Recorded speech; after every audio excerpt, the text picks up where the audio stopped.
This is LBC from Global, leading Britain's conversation with James O'Brien.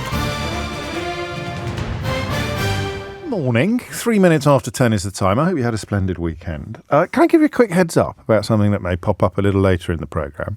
I think we can all guess, after Tom's magical moments just a few minutes ago, I think we can all guess what will definitely not be popping up on this programme. It's all something of a golden rule when it comes to parking ticket related anecdotes. But I don't want to take you by surprise. I don't want to impinge upon your time unduly, but I am keen to talk about the compensation bills that workers may be due if Labour introduces legislation designed to almost outlaw the practice of being contacted outside of working hours by your employer. I just want to sow that seed and see if it sprouts, all right? Because I think that's absolutely fascinating. And it's one of those things where I probably refer too often to pre-therapy and post-therapy, but it is one of those things where if you have put a great deal of effort into convincing yourself that you're a sort of tough, invulnerable, thick-skinned character, then you think that's absolutely fine. If you can't stand the heat, get out of the kitchen. But I think that the more nuanced and sensible approach may be the polar opposite, but we'll get stuck into that a little later. I hate this story. I can't quite believe it either, which is why I am going to have to rely upon you for both explanation and instruction. The third report by the Children's Commissioner for England investigating the use of police powers has been published, is on the way, and it finds that a child was strip searched every 13 hours over the past 5 years. That's quite an unfortunate phraseology, isn't it? I read that from the first paragraph in the Times newspaper this morning, but categorically, it's not the same child. So a child is strip searched every 13 hours in this country and has been for the last 5 years. So 3,368 so-called intimate searches of children in England and Wales alone. One of those days when my Scottish listeners get cross with me if I don't stress that point. I haven't got the figures for Scotland. Perhaps you could furnish me with them. And it's during stop and search or as a part of stop and search practices. And this is between the January 2018 and June of last year. Now, you remember the case of Child Q. A story of almost unbelievable brutality where a young woman or a child, actually, a 15-year-old child, was searched in the most intimate and intrusive of ways while menstruating. And the school let the child down by not being present. So there was no trusted adult present while this happened. And it was one of those stories where you thought that you'd stumbled across something absolutely extraordinary, something absolutely stunningly rare. It was so horrible, the story and the detail in particular, that you just thought this must be a once-in-a-blue-moon event, a black swan event in the context of policing. And then the more we talked about it and the more the media, if you like, responded to this story, the more you realised that it actually went on relatively routinely. And the other factor of it, with grim predictability, relates to ethnicity. 95% of those strip searched were boys. Perhaps that's why the case of Child Q was so arresting. If you pardon a dreadful accidental pun there. The case of Child Q was so arresting because not only was it a girl, was it a young woman, but it was also during her period. So that probably was a black swan event. That probably was something so stunning in the detail that you couldn't take your eyes away from the story. So 95% of the time the suspects are boys and 27% of the time they're black. So black children are 4 times more likely to be strip searched than white children. And yet all the creeps will still be banging on about two-tier policing on Twitter, claiming that it is somehow knuckle-dragging white people who are on the receiving end of excessive police scrutiny and excessive police force, and even on occasion excessive punishment, you're 4 times more likely to have your internal... what's the word we want here? I'm not being prudish. I actually don't know what the word is. An internal examination. You're 4 times more likely to be internally examined by police officers if you're black than you are if you're white. Usually, in fact, in all but a tiny proportion of cases, officers believe that drugs were being carried. 6% of strip searches were for weapons. But of course, the imbalance in policing kicks in now, because I am fairly confident that a child... Well, let me say this with caveats. I'm fairly confident that if the old bill is called to a public school like mine, and this actually happened to me, if the old bill is called to a very long time ago, if the police are called to a private school, to a fee-paying school, shall we say, where the pupil body is predominantly white, and the head teacher has reasons to believe that some of the pupils are smoking cannabis or possibly even sniffing cocaine, I would be very surprised if the practice of cavity searching was, or even just strip searching, was as common as it appears to be for young black children. I'm going to open the phone lines now. I mustn't conflate strip search with intimate search. But I'll need help from police officers on this. What I want to know is whether or not this is something that should happen. Why these numbers are so striking. Once every 13 hours probably sounds even more striking than a total of 3,368 over a period of 5 years. And why the disproportion of males versus females, I think, is probably easier to understand, but it's still something we could flesh out a little further. But why am I 4 times more likely to be strip searched by the police if I'm black than I am if I'm white? Here are the numbers now. You will get through. 0345 6060973. I don't have the numbers, oddly, for the success of these searches. I don't have the numbers for the amount of times that these strip searches resulted in either discovery or conviction. I did, however, hear the Children's Commissioner, Rachel D'Souza, talking to Tom Swarbrick this morning about the simple question of necessity, whether this is actually necessary. I don't want to be vulgar, but the quantities involved, if you are capable of swiftly secreting them about your person in a way that is likely to be discovered by strip searches, I don't really see the point. Is this not something we could comfortably say we could live without, unless there's a serious risk of death or a serious risk to health of the person being searched? Is there not something we could comfortably say we could live without? Do we know even what happens in other countries? 0345 6060973 is the number you need.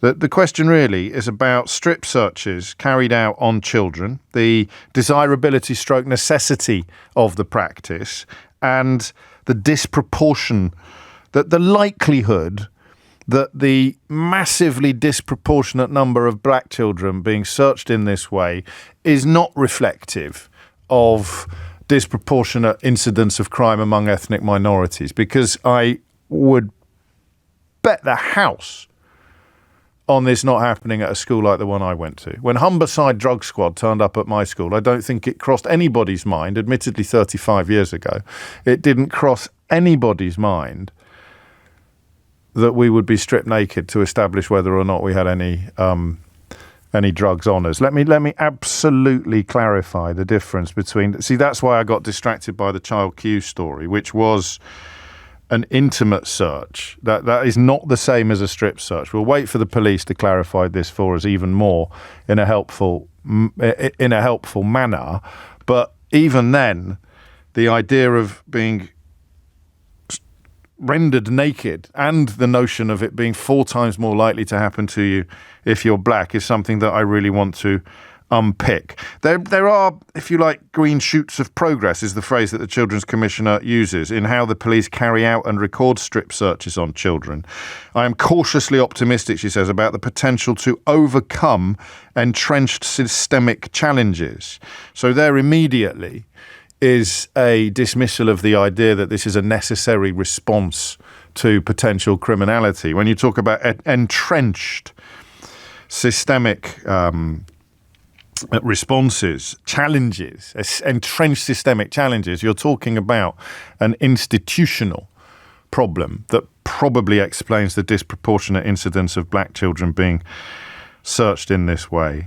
And let me put myself on the line a bit here. If I said to you, and I'll go full, I don't think this is full woolly liberal, full do-gooder, full virtue signaller. If I said to you, I would be comfortable living in a country where children were never or hardly ever strip searched, what would you say to me? It's one of those instances, isn't it, of us all being in favour of the police until we're the ones being policed. The idea of my children being violated in this way makes me want to retch.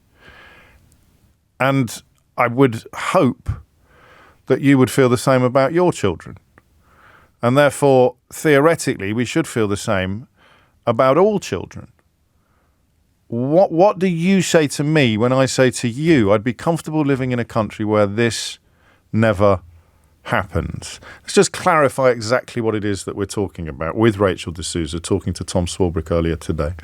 First of all, I think it's really important that listeners understand what a strip search is, especially since 25% of the 400 or so strip searches that were done last year were done on under 15s. Right? A strip search is all clothes taken off, often at different times, so you're partly clothed. Intimate parts exposed, touched, and if necessary, moved. And they're not. And 88% of them are done on suspicion of drugs. I found from the data, and the rest of them done on suspicion of having weapons. And you know, my worry is, in many of the cases still, it's got better, but in many of the cases still, the police are not keeping their own rules, having an appropriate adult, yes, making sure that those strip searching are of the same gender as the child, yes, and really taking, checking on safeguarding. So some real concerns. So why does it happen? Why is it 4 times more likely to happen to a black child? Why is it happening at all, given the proportion that are under 15? And what do you say to me when I say to you, sincerely, but with plenty of room for being corrected or you bringing me back to your position, I'd be comfortable living in a country where none of what we've just heard described happens. Price you pay is that some drugs go undetected. Is this an exercise in epic naivety on my part, or is it just a fairly simple reflection of compassion, civilization and decency? Phone lines are open. 0345 6060 973 is the number you need. James O'Brien on LBC. 19 minutes after 10 is the time. It's called adulting, James, says Vanessa. Black children are not seen as children. They are seen as adults in the eyes of these people, by which you mean police officers. And I think that's true.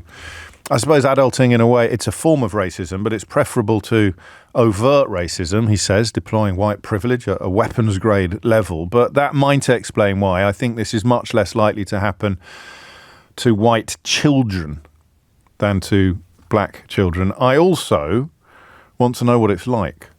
I want to know how traumatic it is if it has happened to you or your child, but preferably to you, if you pardon that infelicitous turn of phrase. What is it actually like? How much damage does it actually do? But the question I want you to answer in the first instance is this. Is it crackers to want to live in a country where this is not deemed necessary, where this really just doesn't need to happen in all but the most extraordinary and exceptional of circumstances? 0345 6060 973. Rachel's in Norwood. Rachel, what would you like to say? Right. So I just want to, well, first of all, I used to be a parent governor. So I have a background in working with schools and also working with how parents teach and how adults teach and teachers teach and children, right? Yeah. But one of the things I learned many years ago, and I'm a mother to 3 black sons, and adultification is a major thing, that us in our community have to deal with all the time. How would we prove that to a skeptic, do you think? And I'm not a skeptic. I'm just good. No, good. I'm good. Okay, so I do also want to go. I just want to step back a little bit because one of the things you might have, just before we move on, please. So one of the things you did yourself, yourself said yes. Now you're pretty good at this usually, but on this occasion, there's a big but coming. What you did on this occasion is that you called her a young woman. I did, and then I changed it to girl. I changed it to child. That's right. You did it twice, right? Yeah. So do you know why? Listen, I'm going to go in. I'm going to defend myself on this one. Because if I say girl, then I get messages saying, say young woman. Probably not in the context of this conversation, but infantilization of a 15-year-old. Young woman would be an accusation if we were having a conversation in a different context about something different. So I actually did both to hedge my bets, but it didn't butter any parsnips with you. No, you could have said 15-year-old It's a child. adolescent. It's a 15-year-old child. I prefer even child to adolescent. It's a child. It's a 15-year-old child. She's still a child, right? Yes. So I just want to kind of really make that clear. Fair play. That is the issue that we as mothers, fathers have to deal with. You know, there's the conversation for, as soon as they get, if you like, a child gets eye level to their parents, to their teachers, to police. Yeah. For them, it's a threat. You know, I was talking about a book, and I'm not trying to pump the book, but I'm trying to explain the title. Yes. Yeah. Well, it's called "Gifted at Primary, Failing at Secondary." Yeah. And it's a book for parents of black children in particular. It was right, and so it talks about what's going on. You know, not just in the education system, like the fact that there's still battering on about slavery and their civil rights. And then you wonder why there's racism, but you've created the victim mentality inside of black children from the off. So you need to change that. Right. So that's what's really underpinning this privilege. But anyway, we move on. And so that in itself, that kind of conversation where, if you look back, we know our history, mine in particular, we know that there was this conversation, this subconscious conversation about looking in the eyes of the slave master. Yeah, we know it, you don't, but we do, right? And so when your child hits eye level, there's something almost in the psychology. Yeah, it's almost inherent. It doesn't, and so adultification, turning a young boy into a boy from a man as soon as he gets a little hair on his mouth, a black boy looks like a threat. So what you've got then subconsciously for a police officer, because if it's conscious, we're talking about something very different.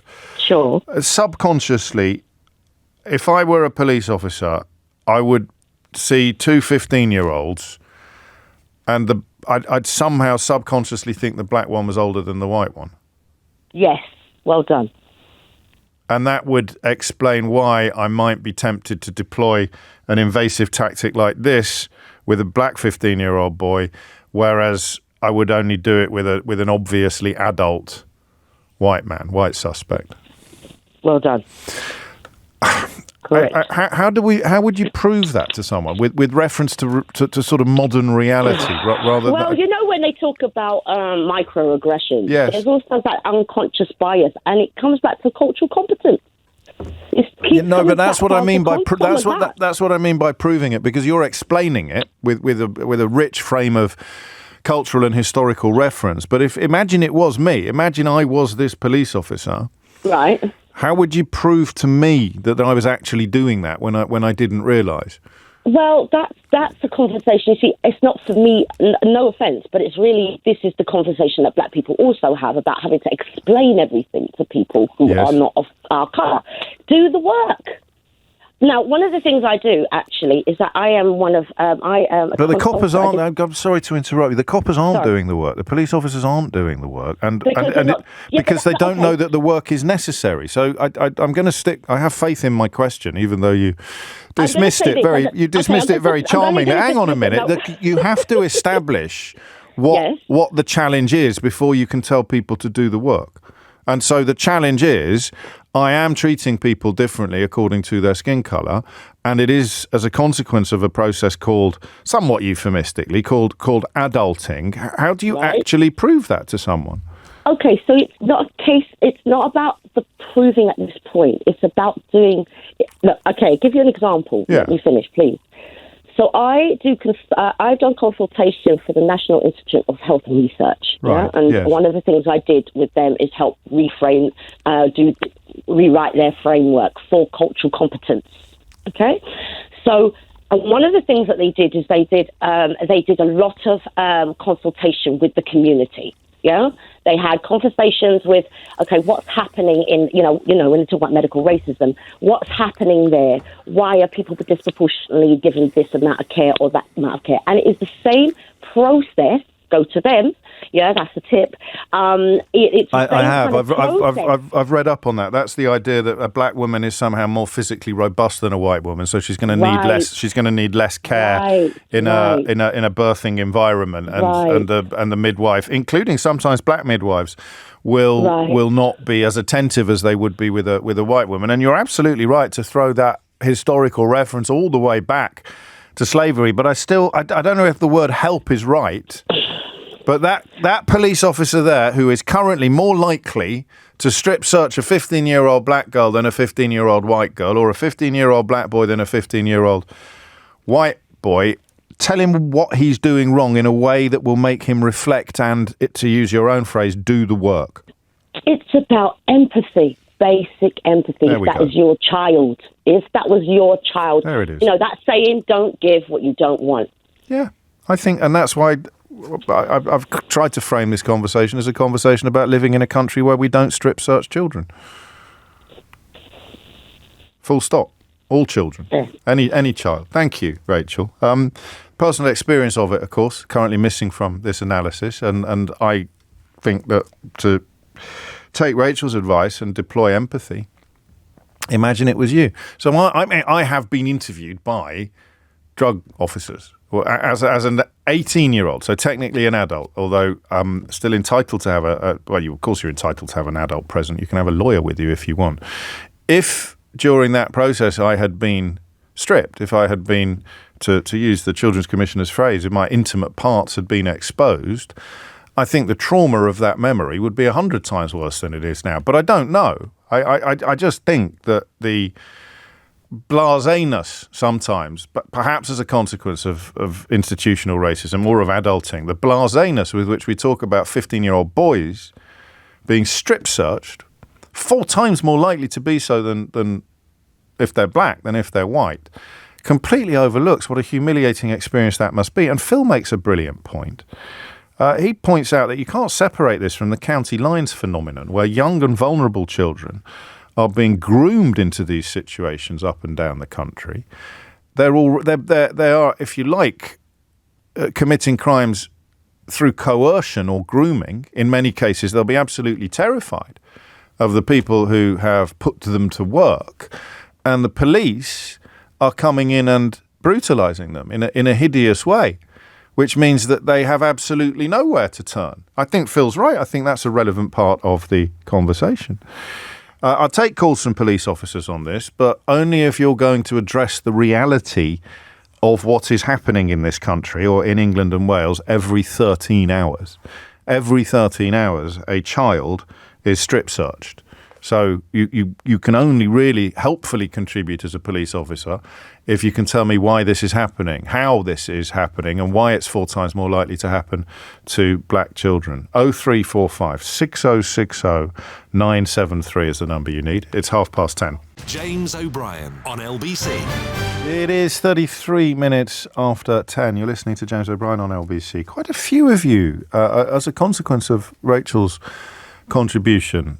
Quite a few of you raising the case of Shamima Begum, of course, who I think recently lost her sort of last chance of ever being allowed to come back into this country. That has more to do with the fine points of the law than it does with broader social problems. But certainly as a phone-in host, the way people talked about her as a 15-year-old child was probably an example of adultification or something very, very similar, wouldn't you say?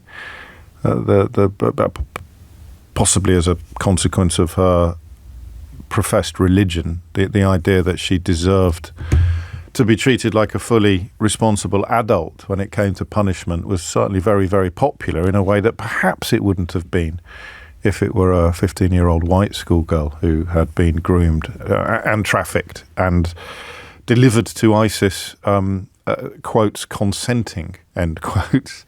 I don't know. 10:34 is the time. We're talking about strip searching children, and even the phrase is a little bit hard to credit, isn't it? But it goes on all the time. It goes on, in fact, every 13 hours it will happen over the past 5 years in England and Wales alone. And I want to know why. I want to know whether it really needs to. And I want to know why it's 4 times more likely to happen to a black child than a white child. Graham's in Hackney. Graham, what would you like to say? Good morning, James. How are you doing? You okay? Yeah, very well, mate. What's on your mind? Yeah, I think my point's really already been covered, but I'll just touch on it a little bit more. The core question that you're asking has to do with a lack of empathy. I call it empathy deficiency. When adultification occurs, there is a key lack of empathy on behalf of the person who's got the power.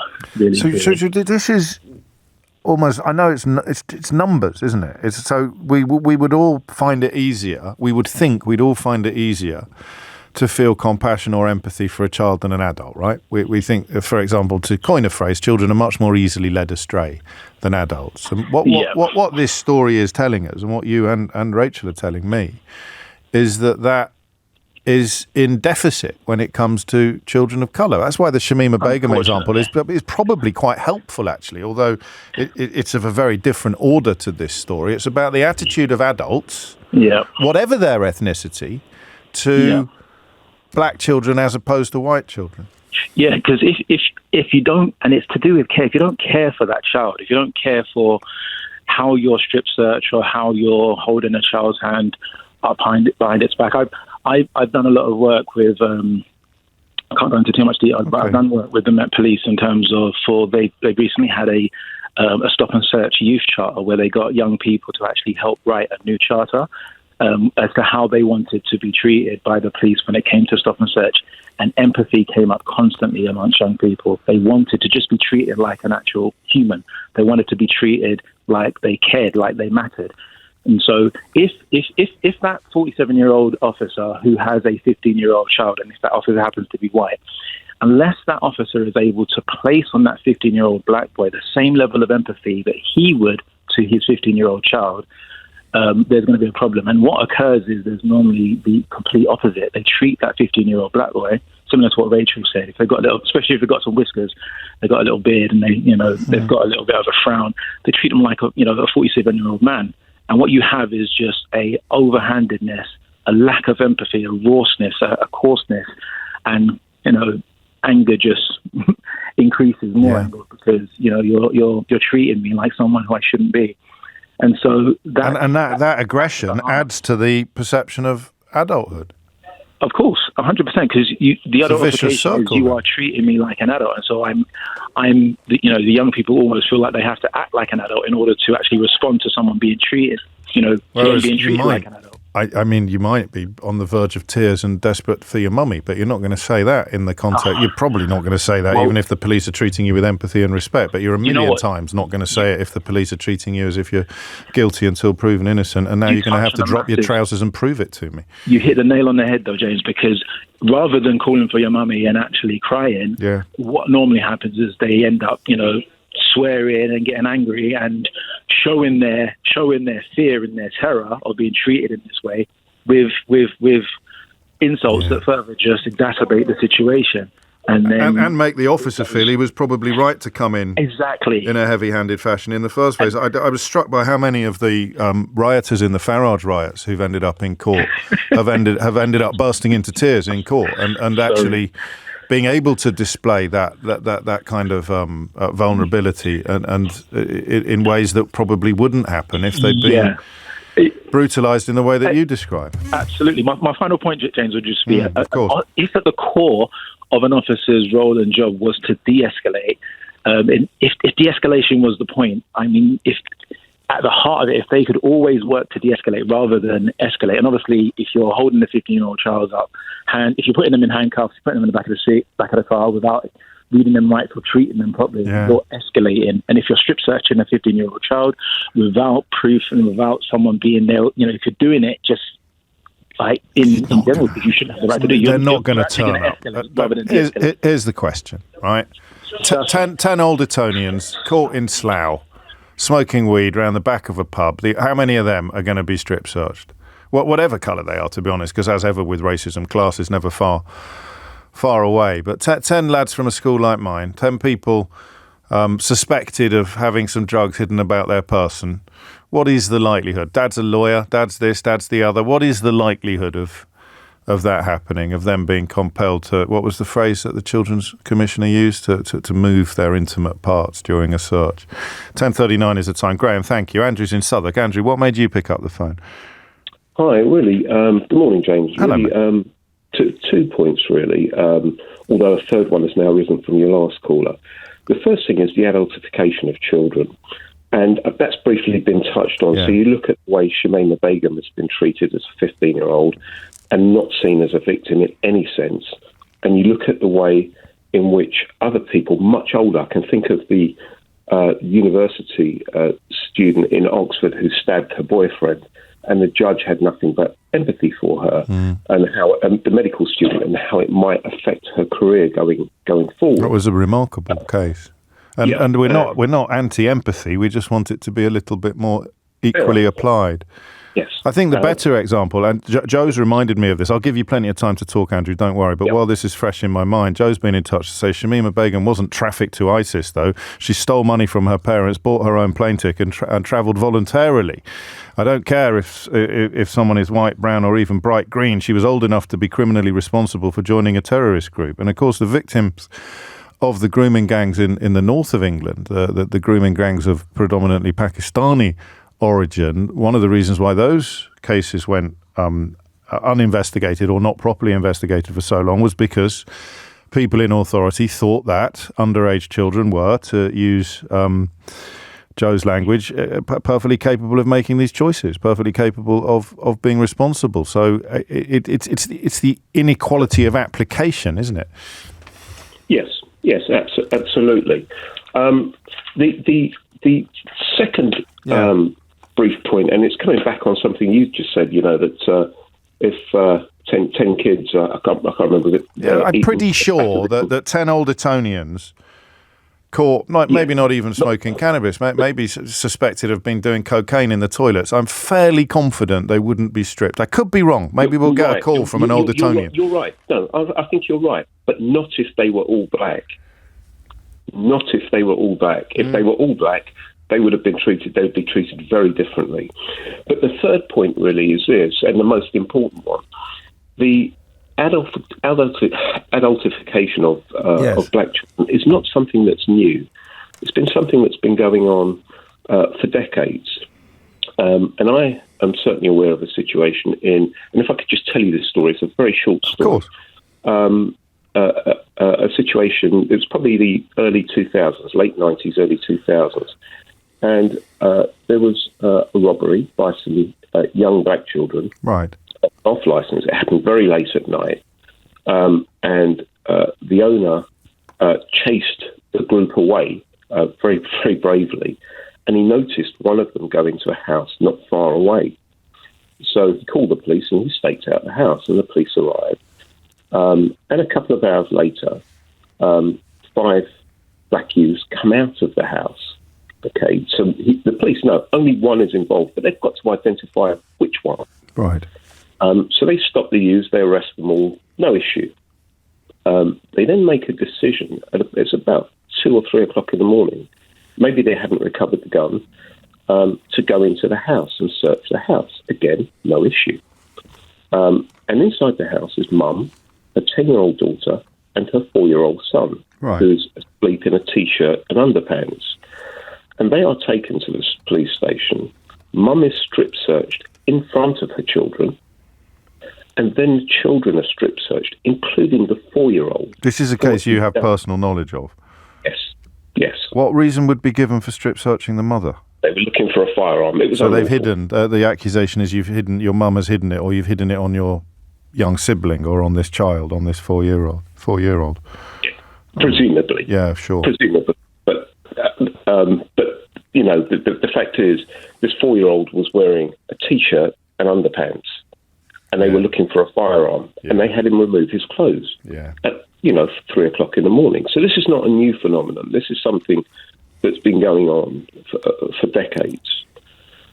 And I suppose they do it for that reason. They don't see. So it was an exercise of power. I mean, there's no adultification going on with a 4-year-old child, is there? That is explicit, overt abuse, and an abuse that would be highly unlikely to happen to a white child in the same situation.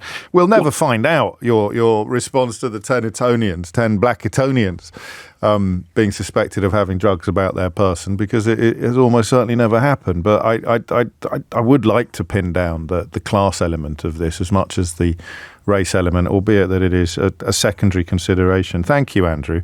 Interesting text from Rob, who's in Maidenhead. He said, your continued reference to the Farage riots is unacceptable and could have, I hope, legal consequences for LBC. Some fascinating research with the Huffington Post this morning, who have commissioned Setanta, the pollsters Setanta, to look in... Savanta, I beg your pardon. Setanta is a bookmaker, isn't it? Savanta, Savanta, or they've seen the polling on who the average voter believes was, quotes, responsible, end quotes, for the riots that have blighted our streets in recent weeks. About half of British voters believe that Nigel Farage is personally responsible for the riots which broke out across the UK earlier this month. 51% of the public blame him for the disorder, which led, of course, to hundreds of arrests and tough prison sentence for some of those involved. And Stephen Yaxley-Lennon, the serial criminal and founder of the English Defence League, he actually pips Farage into second place. 54% of the public consider him to be personally responsible. So unlucky there, Rob. James O'Brien on LBC.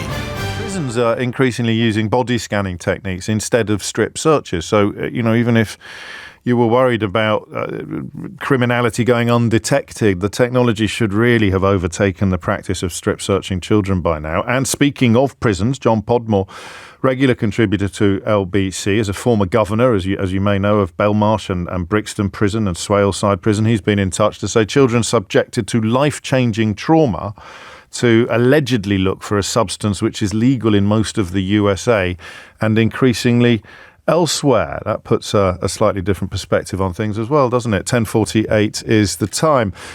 Ben points out that he's amazed that Nigel Farage can find the time to incite race riots, what with all his other jobs. So someone's been paying attention to the news over the weekend. Omar is in South Woodford. Omar, what would you like to say? Hi, James. Hello. Hi, thank you for having me on. I'm really, it's a really personal discussion with me, to be honest with you. I've served 7.5 years in prison, and since coming out, I've become a prisoner advocate. I'm a peer mentor. I've supported multiple universities, organisations and charities support ex-prisoners. But, on reflection on my life, I suffered the most traumatic experiences as a kid. Not only was I stripped searched at the age of 15, dragged into Holborn police station by an inappropriate adult, I suffered a physical abuse, so did my peers. And, it's such a complex issue because racism plays, in my opinion, racism is at play, classism definitely is at play. I would say the Stanford experiment that highlights a few things. I think once people have power, what do they do with it? And Yes. I think it's really pertinent, James, because one thing I always talk about is my experiences when I went to Felton when I was 15, and it was the most dystopian, the most traumatic, the most just horrific experience of just young broken children abusing each other, with the officers standing by and just kind of getting like really friendly with kind of like the alpha, I would say, I don't know if it's the right term, the alpha prisoners, you know, it just becomes such a vicious cycle. And I hear people talking about their experiences, and I just think I suffered that in the 90s, and it seems like nothing has changed. You know, it's just horrific. Well, take me back if you can. You don't have to. I don't want to upset you. No, not a problem. To that evening in Holborn, because for the first time, and despite the quality of contributors so far, you're the first one to sort of make me realise completely that this must be seen in parallel, in tandem with much more obvious and much more easily condemnable incidents of police racism. So this might actually be technically permissible in some circumstances in the way that other examples of police racism are not, the use of certain language, the use of violence. But this is part of the same arsenal, I think, listening to you. Understood. No, I really appreciate it, James. Thank you. And what I would say, I'll give a backstory to that.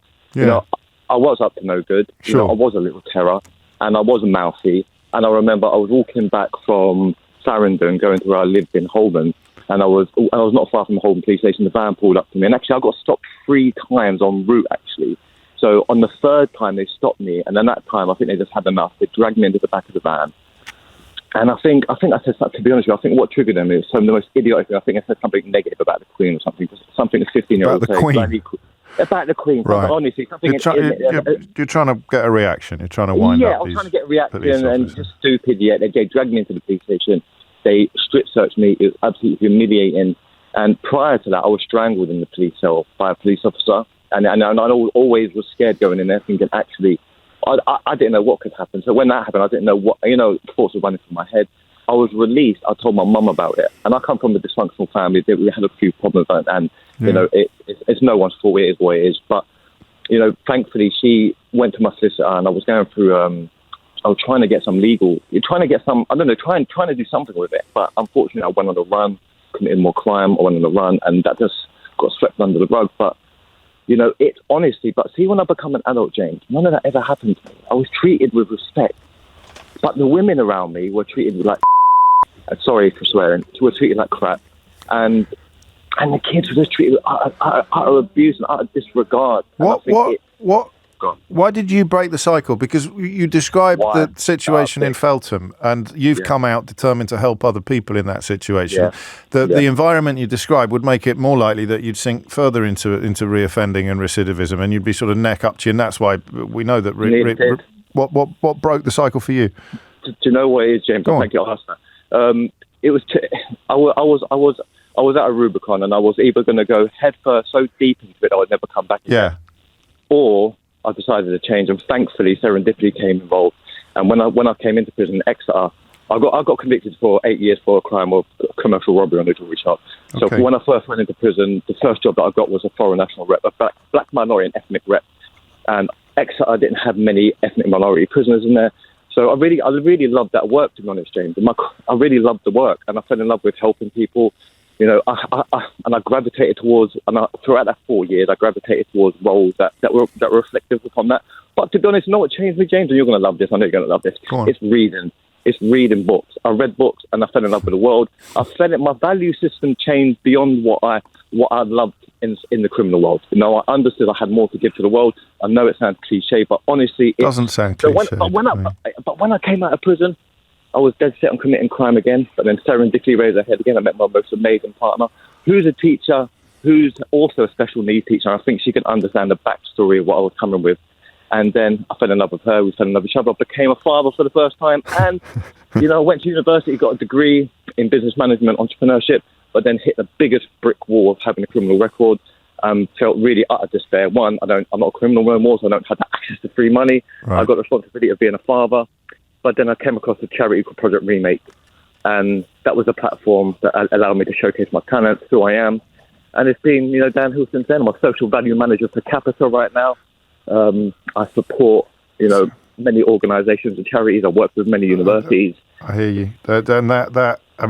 It is going to be the rare route, isn't it, from the experiences you had as a teenager, and that idea, everything that we've heard in this hour contributes to the sense that, oddly, if you really want to come at this from a societal point of view, the 15-year-old boys who are in trouble, the 15-year-old boys who are getting into bother and are on the either indulging in or on the fringes of criminality are less likely to end up like Omar, the more brutalised they are in those earliest years. So he's an exception to the rule in really obvious ways. Omar, thank you. 10:55 is the time. Of course, being convicted of crimes doesn't always involve coming up against brick walls. One of the people who popped up in Nigel Farage's register of interest that was published at the end of last week is a convicted fraudster. Spent, I think, 8 months in prison in America on money laundering suspicions, and he paid £9,000 for Farage to have a jolly to Belgium last year. Not sure why, but there you go. If you're from a certain sort of background, then criminal convictions are no obstacle whatsoever to future advancement. You can even end up bankrolling trips to the European Union for the leader of Reform UK Limited. Thank you, Omar. Sam's in Manchester. Probably the last word on this. Sam, what would you like to say? Hi, I just want to say, firstly, I really condemn some of the overzealous behaviour of police officers mentioned by some of your previous callers. It's horrible to hear. But as a police officer, I wondered whether I could give a little bit of clarity maybe on why strip searches are being used, because it's not always to add to the criminality of someone or to jump up the charges that are going to come up against them. Of course. When somebody comes into a custody suite, there is a duty of care towards that person.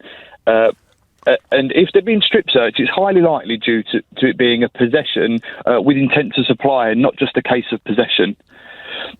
And with intent to supply, they're likely to secrete it on their persons where it's not going to be found. So if we found drugs and we've arrested you, okay, that's happened. But if then we put you into a cell with further drugs and to get rid of them, it happens where people swallow the drugs. Of course, this is what Rachel D'Souza is referring to when she says it should only really happen when there's an immediate threat to life or an immediate threat to health. That's what you're reiterating. But how can you gauge there's an immediate threat to life? Well, if you think someone has swallowed, for example, crack cocaine, then you would be perfectly within your rights to claim that you thought there was an immediate threat to life. If you're shining torches up the private parts of a 15-year-old schoolgirl who's menstruating, you're clearly not. No, and that I understand. But you don't know if there's a threat to life until the search has been done. Well, only if the search is successful. If someone's in the process of swallowing something, you're going to have to be incredibly... and they're only, remember, going to be swallowing it in the first place because they're worried about you finding it. So if these kind of searches weren't allowed, the price you pay is contraband or drugs going undetected, but the return you get is that the risk you're worried about ceases to exist in that moment.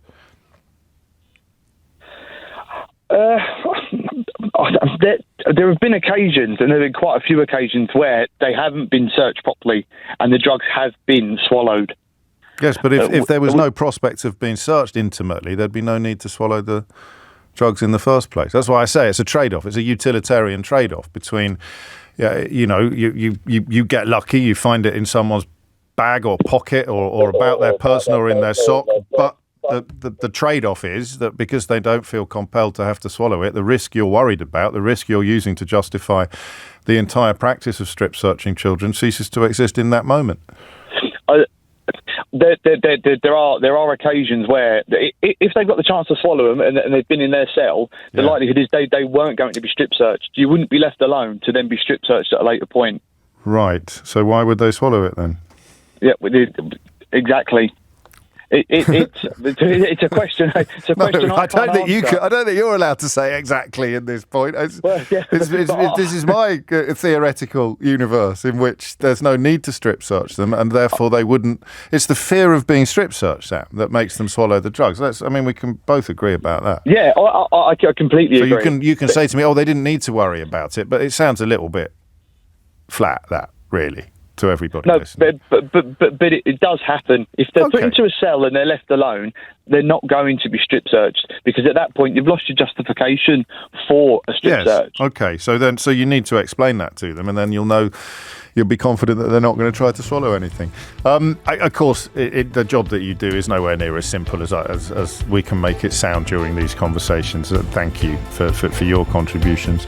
It's gone 11 o'clock. You are listening to James O'Brien on LBC. Subject that I find fascinating.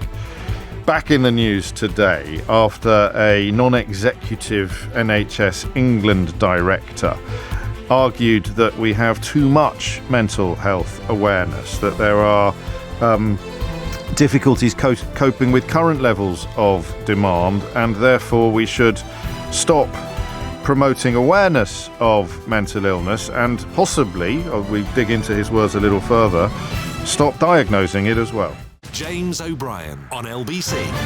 Oh, not for the first time, much cleverer than me. 4 different people have already spotted that if we were to reduce awareness or even diagnoses of mental illness, then we would be in very similar territory to when Donald Trump wanted to reduce the number of COVID tests in order to bring down the number of COVID cases.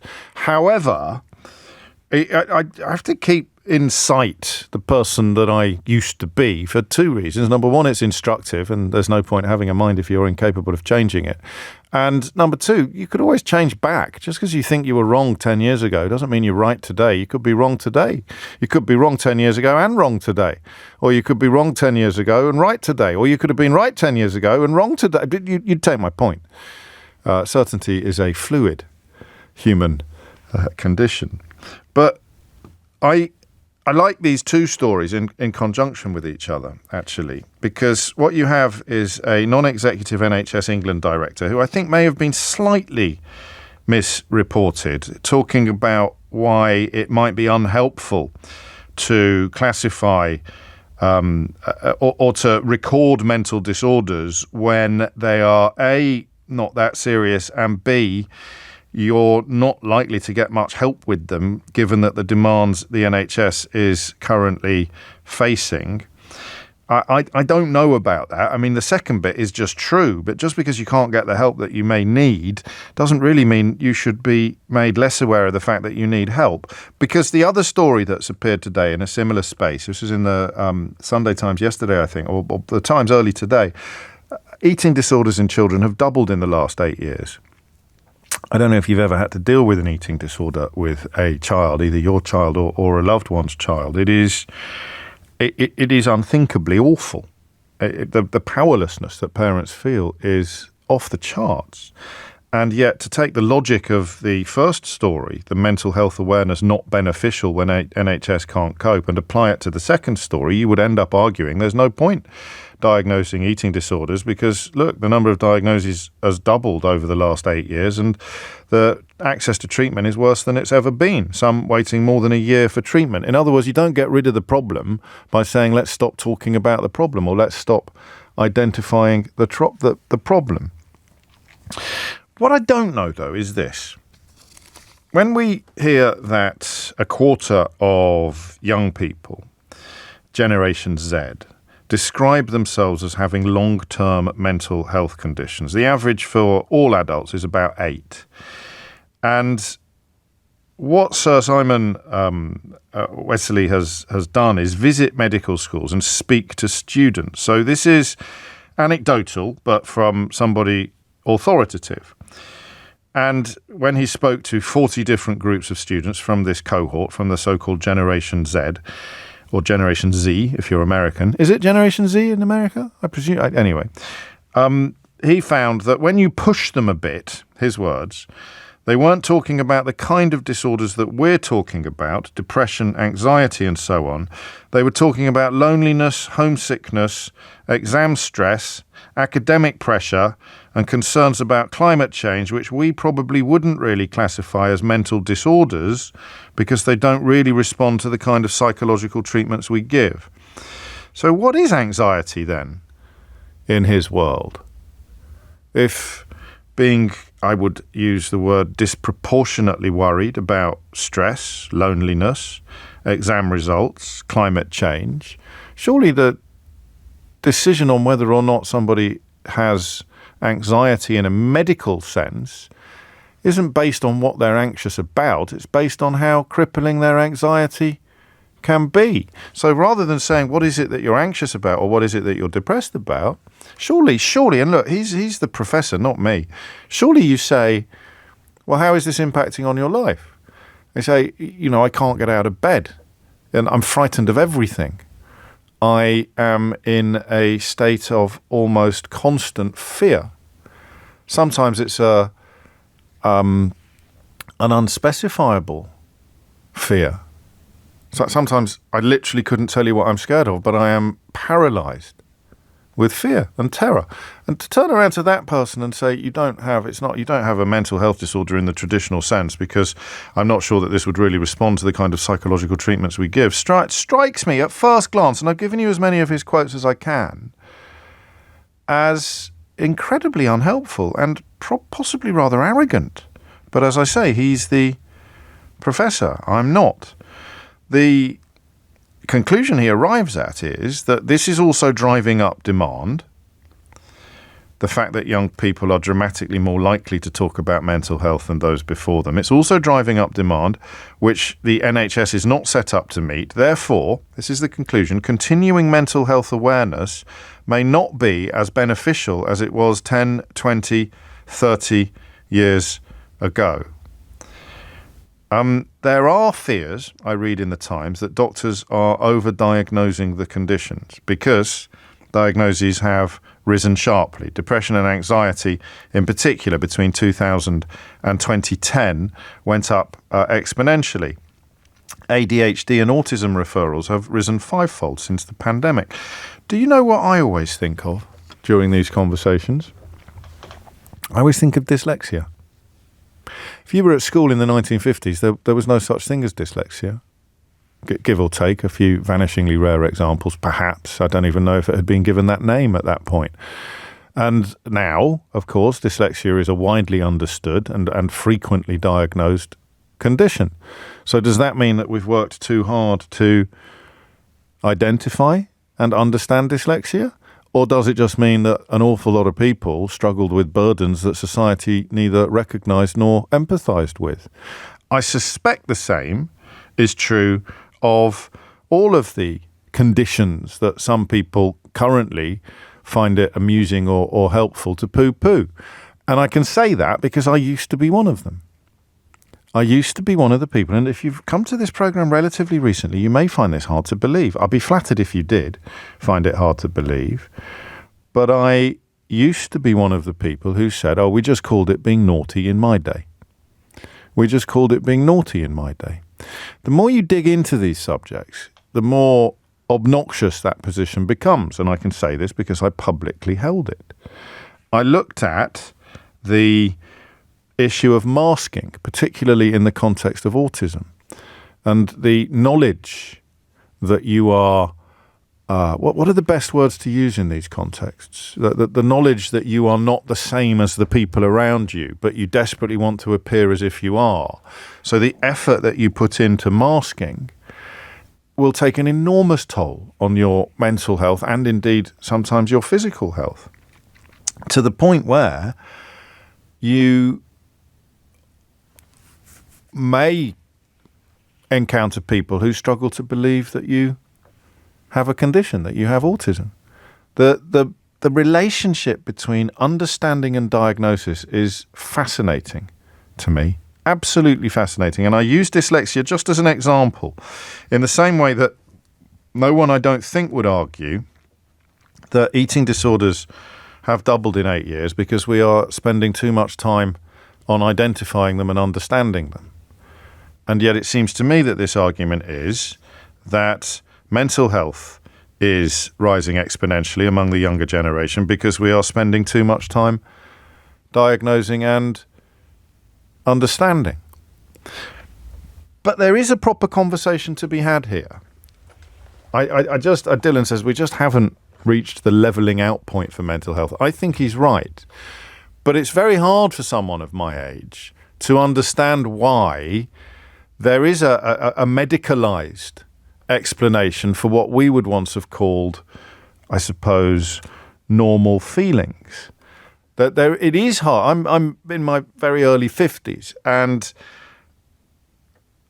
I struggle sometimes. I certainly used to struggle a lot more to get past the point where you just say, well, this is what we used to call being sad, or this is what we used to call, when we use the word depression, we weren't talking about something clinical. We were talking about something emotional, something normal. I mean, most of us, if you were listening to The Cure or The Smiths, you probably would have described yourself as a depressed teenager. But here's what I don't think. I don't think that the 16-year-old me listening to Morrissey and Robert Smith, I don't think that he today would consider himself to be mentally ill. He might revel in Gothic poetry and listen to dirge-like music, but I don't think. But he could get out of bed every day and he could go to lessons. He could fulfill his responsibilities. On the days that he didn't, he was genuinely being lazy. That's the problem I think we've got generationally. The problem we've got generationally is they're almost certainly telling the truth, and yet we see their reality through the lens of our own truth, which isn't the same as theirs. So let me give you an example. Paul's been in touch. He says, oh dear, the poor little thing, such struggles this woeful Generation Z faces. Good job they weren't alive during the war. We'd all be speaking German. So what Paul completely misses is the extent of mental health disasters among that generation, the instances of alcoholism and domestic abuse that were direct consequences. In fact, Paul may himself be one of the direct consequences of growing up in circumstances where mental health was considered taboo, where conversations were barely conducted, where the emphasis on the energy was immediately put into silencing things. And it means that entire generations of people grew up repressed, angry, emotionally absent, emotionally distant, and profoundly troubled, while spending most of their waking hours congratulating themselves on being so robust and believing that all you have to do to get through difficult times is pull your socks up, and then you go home and beat the living daylights out of your wife. So that's why mental people who may not traditionally strike you as having had mental health problems are an important part of this story. The same with dyslexia. So how do we know? How do we explain to somebody sceptical? I don't mean an idiot like Paul. I mean someone sincerely sceptical. So not even me, sadly, because I used to be an idiot as well. But I did also sincerely believe, because I thought it had worked for me, that stiff upper lip, pull your socks up, get out there and carry on would somehow work. How do we describe the difference to a skeptic? How do we prove that the massive majority of young people describing mental health problems are not simply giving things that we had too new names? And even when they are giving things that we had too new names, it means that our lives would have been much better if, like a dyslexic in the 1940s, we had known what was, quotes, wrong, end quotes, with us and got the help that young people get today. So I don't know what the cut-off point is. I don't know where the line is. But when somebody tells you that young people don't really have mental health conditions, they're just citing things like loneliness and stress and academic pressure and concerns about climate change, at what point does it become, if you like, medicalized anxiety? Let's just do this. We don't have any qualifications at all, but we have experience. We have shared experience. What medicalized anxiety, how would you describe it? Because if someone tells you that they're suffering, do you know what the single worst thing you can do is? Tell them that they're not. If someone tells you that they're struggling, and it comes from such a kind place sometimes, it comes from a slightly selfish place. Because what happens is you are so keen to restore the equilibrium in your own emotions, particularly if it's someone you care about, and they tell you that you are struggling, or they tell you that you are suffering, because you don't want them to be in pain because their pain hurts you, right? You try to tell them that they're not. You try to argue them out of their own struggling. You try to tell them things aren't as bad as they think they are. And do you see what I mean when I say that that can come from an enormous place of love? You try to tell them that you are, that you just need to be a little bit more robust. You just need to be a little bit more resilient. You can get through this. Whereas the best thing you can do when someone tells you they are suffering is sit with their pain, acknowledge their suffering. And yet it's such an English condition, this, very much, not confined to public schools, but my goodness me, it sort of has its apotheosis in that public school environment where vulnerability is weakness, where emotional literacy is suspect, where feelings are unimportant and to be tamped down. So when someone tells you that they're struggling, the first thing you can do, the best thing you can do is simply believe them. The worst thing you can do is tell them that they're not. And I've got a horrible feeling that this story fits into the second category.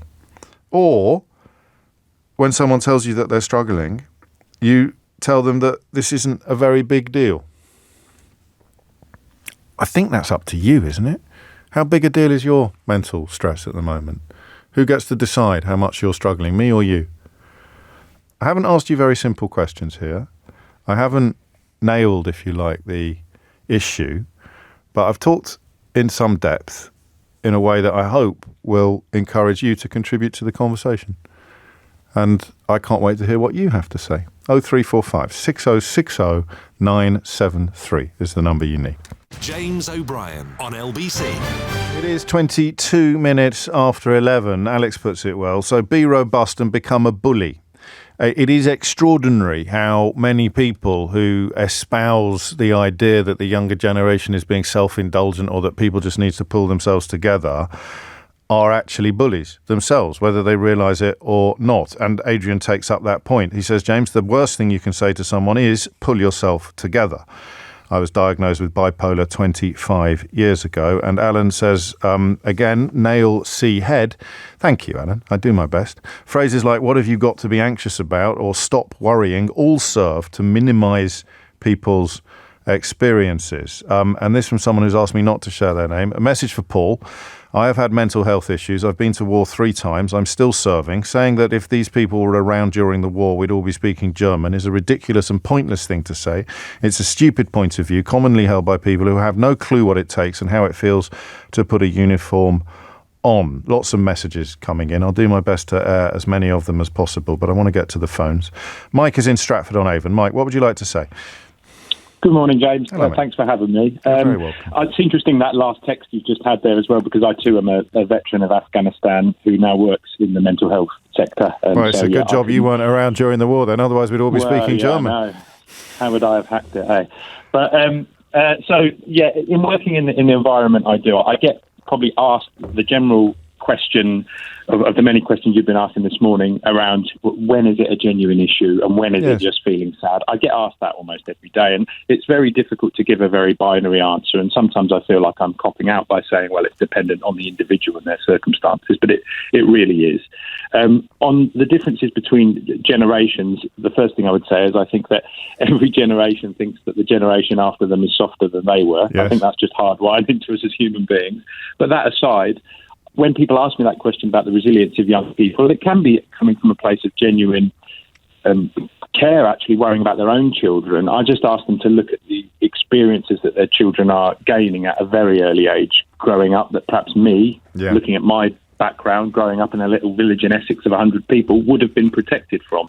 And it's easy to cite social media and smartphones as the only reason for that, but it is a big reason. We know there's a brilliant book called The Anxious Generation that a lot of people are lauding right now from a guy called Jonathan Haidt. Yeah, we had him on. We had him on the show a few weeks ago. Oh, you've had him on. Yeah. He's amazing. Yeah, and you know, it's not universally lauded though.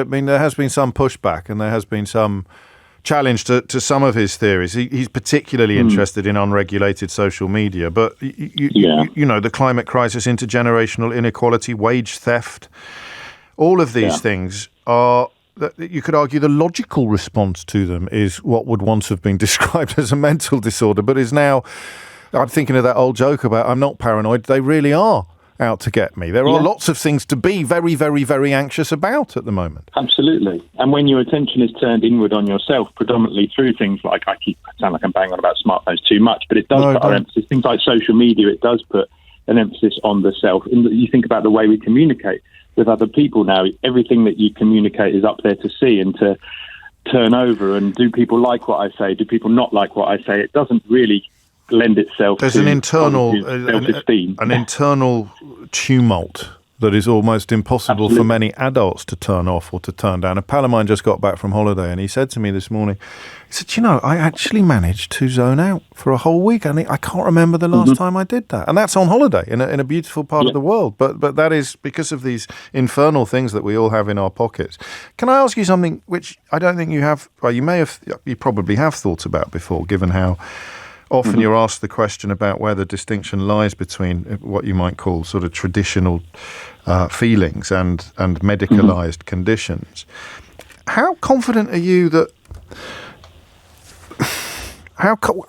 Where do you derive your confidence that tightening the lid, screwing down the sensitivity, stiffening the sinews, pulling up the socks, people living repressed lives, didn't sometimes benefit from that? Yeah, I think there is something to be said for resilience and owning your mental health as well. Yeah. It isn't someone else's responsibility. In the same way with your physical health, you can have all the wonderful support and rehabilitation and equipment and everything that you need. If you aren't willing to get your backside out there and go for a jog or sit on a mat and strengthen your leg, it's not going to get better. So I think there is an element of ownership. My question would be, where did we learn that? What's different with us? We're all born the same, you know. So where did a previous generation learn that resilience or take it from? And I tend to find myself thinking a lot of it will be community, the protection of community. There are a lot of factors, clearly we understand, where someone is faced with inequality or intolerance or stigma or a lack of safety or care in the home, that obviously lends itself as a risk factor to challenges and resilience. But I think there is an element of being bombarded at a younger and younger age with the ills of the world, as well as a cutting off and isolation. We live increasingly vicariously. We don't operate in communities. I've heard you talk a lot about community and connection before, and I think it's something that's really undervalued and underemphasised when we talk about mental health. We think a lot about diet and exercise and sleep, which are all really fundamental cornerstones. But I think connection and community is something that has been eroded. You add a pandemic in there, which at a formative age for our young people, they were stripped of all of that. I think that is going to turn anyone inward, and that's going to worry anybody. So I think that there is something to be said for cultivating resilience. But my question to an older generation bemoaning a younger is, where did you learn that? Where did that come from? And how can we recreate, rather than just bemoan the fact that they're all snowflakes and they can't deal with it? Because I don't think that's fair. You're bloody good. Thank you, James. No, you really are. I bet you're great at your job, because I literally said at the beginning of that, you may not have given this much thought before, so it possibly is a little unfair to ask you the question, but you just knocked it out of the park. I give it a fair amount of thought. Yeah, clearly. Let me read you something that ties in with what you say and possibly focuses upon the fact that community doesn't always mean the broader group around us. This is from Rich, who works as a listening volunteer with the Samaritans, and he says one of the things that many people say when they call is that they don't feel they can share their mental health issues with family and friends. It's heartbreaking when they say things like, I don't really have anything to worry about, or there's loads of people worse off than me. Mental health issues are not necessarily logical. Please don't be afraid to reach out if you're struggling. And he reminds us of the number for the Samaritans, which is, of course, 116 123. And that's why incidences of suicide in particular among young men are the highest in society, aren't they? Because we are, I don't know if I can say we anymore. I could when I first started talking about mental health on the radio, but I don't know if I'm a young man anymore. But young men are the most likely to feel that they are letting themselves down or letting the side down if they talk about emotional vulnerability, if they talk about mental health. We don't want to burden other people. We feel a guilt about our own situation. Again, that's something masculinity, bogus masculinity, hardwired into us. Briefly, if you would, because you've been so impressive, what made you make the shift from military to mental health training? So I, like a lot of people who work in this area, have had my own challenges, and I have felt everything that you just described in terms of looking at my own privileged situation with a job and a roof over my head and everything you'd want, and wondering, what have I got to feel anxious and worry about? Why does everyone else seem to be able to just cope and do it? And what's wrong with me? And that, again, doesn't lend itself to sharing, because you feel that guilt and that shame. Something wrong with me. I was very fortunate. I was very fortunate to get support. And then, because I had done a bit of training delivery before, I was able to take that, put it together with my passion for mental health. And during the pandemic, it sounds awful, but there was a high demand for supporting people with their mental health. I don't want to say it's good for business. That sounds awful, but you get the premise. And I'm lucky that I have a live-in marketing communications consultant in my wonderful wife, who is able to help me take the leap to create my own training consultancy, and I deliver a lot on behalf of charities, and I've got a trustee role and lots of stuff. But it's the one thing, if I can just steal 5 more seconds to say, is through the raft of all the things I do, from giving talks to at the base level awareness training right through to suicide intervention training, the one thing that comes through as a consistent thread in how to help someone else, I would say to your listeners, is helping someone to feel less alone. Whether you agree with what they're living with, whether you feel the same, whether it would affect you in the way it's affecting them, if you can help them to feel less alone, even if you don't do anything, even if you don't solve it, even if you can't rescue or fix them, which is very rare, if you can help them to feel less alone, you can save a life. So I would just like to get that across to people today, regardless of where they are, what they're doing, how they feel about others' experiences, if that's okay. I think you have. Okay, brilliant. Thank you. Take care, Mike. Thank you. Thomas Watts has your headlines. James O'Brien on LBC. 26 minutes to 12 is the time. Emma says, I'm a university lecturer. I have responsibility for 250 PhD students at my university. The difference between just feelings and a diagnosis is the pervasiveness and degree of those feelings. I've taught students for the past 10 years, and I've seen increasingly severe anxiety and depression in my cohorts. They exist in a world that simultaneously does not switch off, there is no escape, and is incredibly precarious. There's no downtime. There's a constant pressure to respond, an overwhelming volume of criticism and noise. For your information, I'm 38 and I've taken today off as a result of anxiety caused by an inability to switch off and relentless demands on my time. I recognise myself in my students. So, I mean, there's another dimension then to this conversation, isn't there? Wherein you remove the illogic from it. So it is, I mean, this texter puts it well, Ben puts it well. But Paul was the texter earlier suggesting that if we had talked about mental health as openly and as frankly 80 years ago as we do today, then we would, to quote Paul, all be speaking German now. Ben writes, was Paul alive during the war? Does he have 20 grand of student debt? Is he trapped in a cycle of endless rent because he can't get onto the housing ladder? This generation has its own set of pressures to deal with, and it's ridiculous of other generations to dismiss them. And that's just, you know, one element of it. You've got the insecure employment, wage theft, inequality, all of these things, which mean that struggling to cope is probably more normal than ever. And therefore, maybe this is part of what the professor was driving at.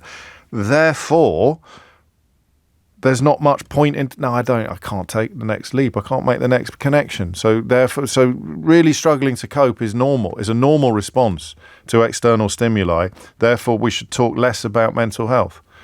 That's the bit I don't get. Surely, if you are struggling to cope, you need help coping. And that help comes from people like Mike talking to you about your mental health, I think. Matthew's in Epsom. Matthew, what would you like to say?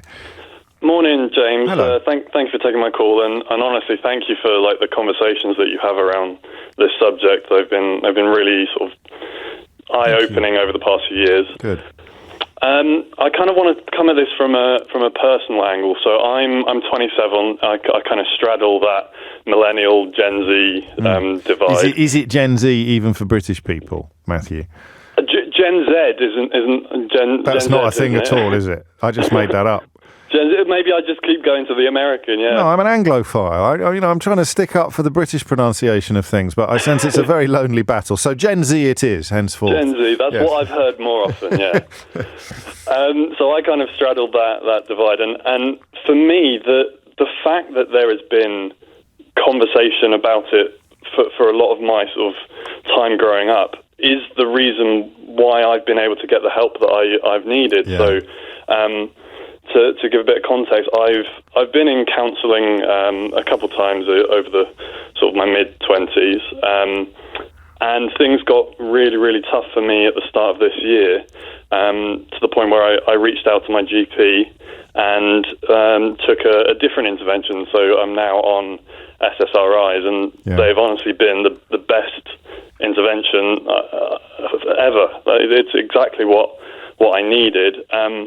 But I think I wouldn't have got to that point if this generation wasn't so open and talking about it, because I only felt comfortable talking to a colleague that I was, really, really struggling, and her sort of making these suggestions of, okay, well, have you tried this? Have you tried that? I wouldn't have been comfortable doing that if there wasn't a conversation about it as open as it is these days. And you wouldn't have necessarily known that there were places to go and people to see, or the vocabulary that you need to articulate your struggles would have been denied to you if we were not having these conversations. Absolutely. And I guess another sort of vein that I put that to is, and I know we talk a lot about how sort of internet and social media is quite toxic for mental health, and I do wholeheartedly agree with that. But one sort of benefit from it is the online conversation of, seeing something on YouTube or Instagram that you actually relate to. Someone is actually opening up and talking about difficult times, or their experience with a certain medication or whatever. It actually makes it, like, for example, over the past few years, I've definitely been watching this channel called Healthy Gamer GG, and I'd recommend it to anyone. It's a Harvard-trained psychiatrist who... I do get the fear when people do this without warning us they're going to reference something that's entirely fruity or something like that. I'm fairly confident that you've not done that, but be aware. We like a heads up if we're going to do any on-air references to other sources. Okay, that's fair. I'd say, in general, sort of people that have these conversations online make it easier for people to understand these things and relate to it. Yes, exactly that. And you can't be what you can't see. So, being someone who is improving or working on, doing the work, as they say, is harder to be if you can't see someone else doing it, Matthew. In a sentence or two, the difference to your daily existence that for people who don't know, it's a form of antidepressant that you described earlier. How would you describe that? It's like night and day. That'll do. Before, there were points where, like, on my moped ride to work, I was wanting to crash. I was had it in my head that I wanted to ride into a brick wall. Yeah. And now I am entirely integrated at work, and my ability to relate to people is so much better, and I feel bolder and just more confident and settled in myself. That's such a helpful point that you make, because you are a statistic as well as a human being, and the statistics sometimes make it look as if everything is awful when we see the increased numbers of diagnoses, the increased numbers of people in treatment. But of course, you can't improve your situation unless you're in treatment and unless you're diagnosed. So your statistical status should, in many ways, be on the other side of the rhetorical divide, shouldn't it? It's someone who has. You'd have been a lot worse off if you hadn't gone down this route. Down this path. Exactly. I might have, if I hadn't, I might have been in the local newspaper as an article of someone who's not here anymore. Well, thank God you're not. Thank you. Thank you. No, thank you. And as our caller Rich mentioned earlier, if you are affected by any of these issues, the Samaritans are there all the time on 116 123, but also, as Matthew has reminded us, are worth exploring other areas. other paths that you could explore as well. The first thing you have to do, and a lot of people expressing love for a healthy gamer that Matthew referenced there. I just get a little bit I get a bit nervous because you never know what people are referring to if you don't know what it is that they're referring to. But it's probably me being a bit oversensitive. Connor is in Falmouth. Connor, what would you like to say? Hi, James. Hello. Hope you well. Yeah, very well. What's on your mind? Just want to say that, like, how you know what you're dealing with isn't some fleeting thing, that it's not what everyone goes through. And I'd say it's how chronic and how, like, crushing it is, how it feels and how it affects every aspect of your life. I've been dealing with sort of feelings like that for about 4 or 5 years now. Obviously, all my life I've had ups and downs, but there's just no normal, almost. And it reached the point one Christmas where I did reach out to get help. Yeah. Thanks to all of the support that's available nowadays. And if I hadn't, I might have been one of the silent few a few generations ago that wouldn't have made it to today to tell their stories. I think there's an element of survivorship bias there. I think that... Of course. Well, maybe. The people that made it through are supposedly the tougher ones, or the people that didn't experience it, whereas the ones that didn't get help didn't make it. That's very true. That's very true. What was the point that made you... And I know it's incremental, but there was a moment that wasn't incremental. There was a moment where you thought, I need to get some professional help. Can I ask what that entailed or not? I don't mind if you don't want to talk about it. No, it's absolutely fine. I just had essentially just the Christmas alone. Family were away, and everything just sort of crept up. Yeah. And I had some trauma,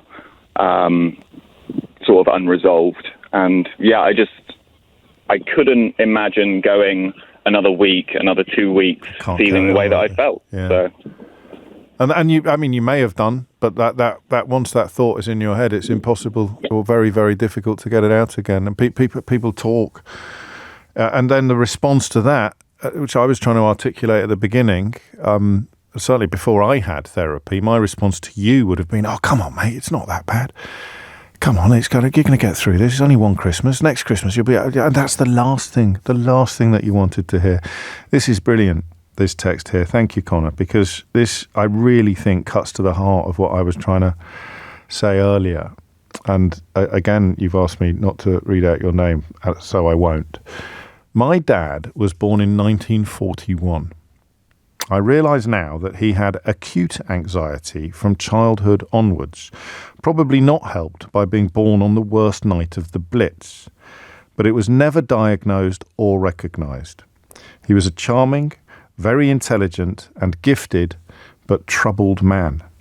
He dealt with this by starting on the whiskey first thing in the morning. He died too young, at 59. In his day, all of this stuff was less acknowledged. Recognising mental health issues earlier could help prevent them turning into destructive issues, which I think is a sad tale, beautifully told. James O'Brien on LBC. 11:48 is the time. A lot of love coming in for all the callers today, which is to be expected. There is another conversation. We won't have it today, but there is something that it's a legacy of my sort of stiff upper lip days. You go to a school like mine, you are taught pretty much from day one that it's only pain, it doesn't really hurt. Even when the pain is being administered by the parents, by the adults who are in loco parentis, the adults who are in positions of care. And I've told you this before, it resonated more strongly for me than usual when Boris Johnson got COVID. And David Cameron said, "Oh, don't worry about Boris Johnson." I think he was in intensive care at this point. I've seen him play tennis. Think about that for a minute.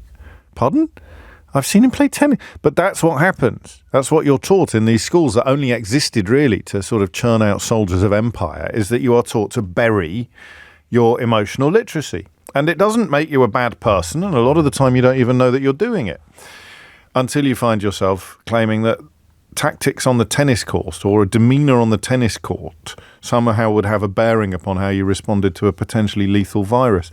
And what I don't know, because our society rewards people who have gone down, have buried that side of their personality. We as a society, perhaps more than any other, we really reward the inauthentic self.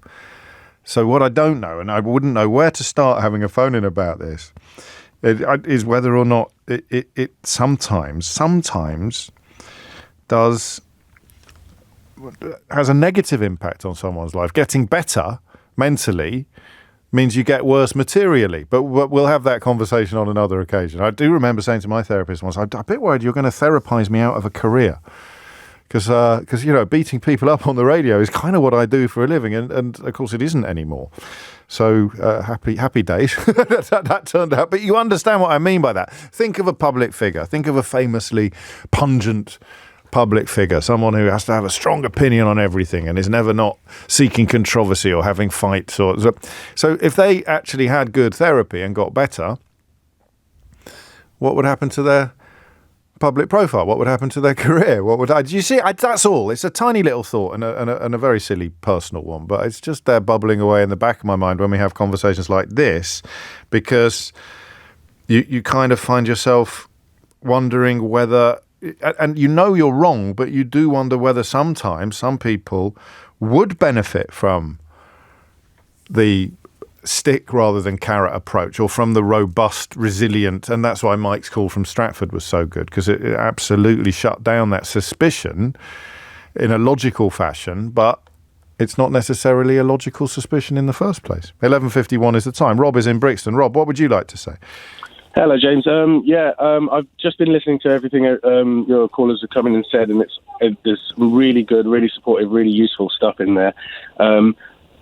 I've got a slightly different view as somebody who's on these waiting lists for mental health support, who's been interacting with these services, who also work closely with mental health clinics in South London in the NHS. And from my position, I see the extra diagnoses, the extra younger people and more people seeking mental health support is obviously, like a lot of your previous callers have said, is due to more awareness. But the lack of in response to that, there hasn't been an expansion of services. So it's creating a bigger and bigger backlog. The services have been contracting since 2010, I think. They're going to contract again. Yeah.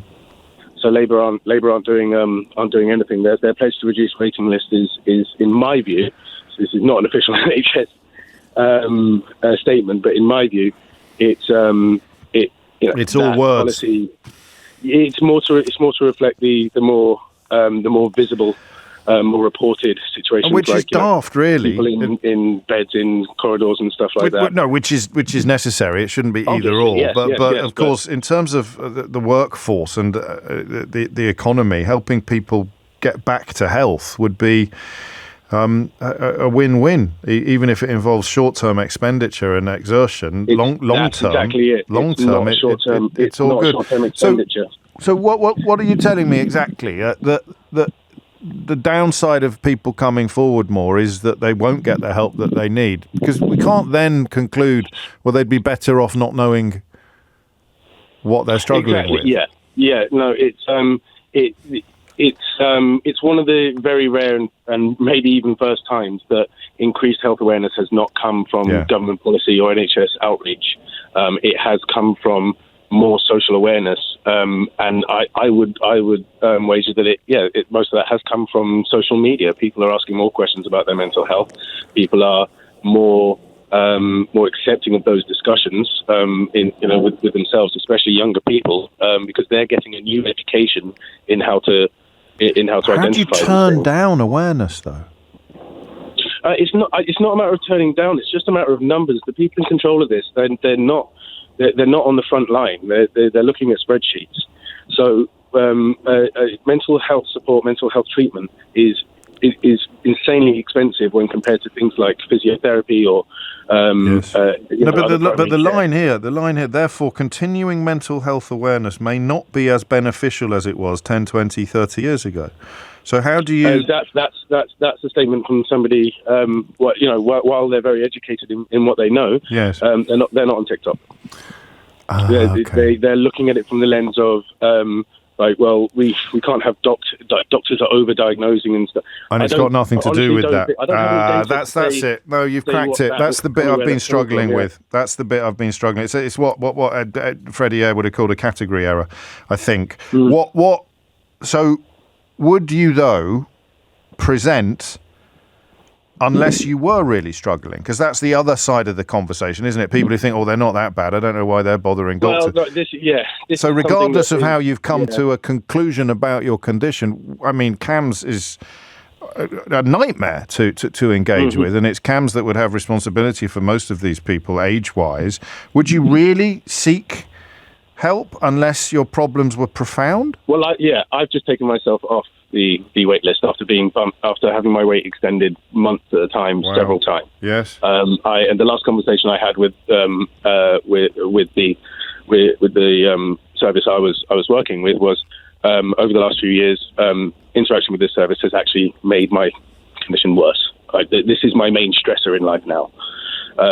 Wow. So that's crikey, that is an absolutely new dimension to the entire conversation. So you know that you need help, but the inability to access it is actually making the things that you need help with worse. And I think it's important to make the point, and important for everyone listening to also understand that although this is mental health is a health problem, the same way as any other physical ailment is, and it should be treated as such.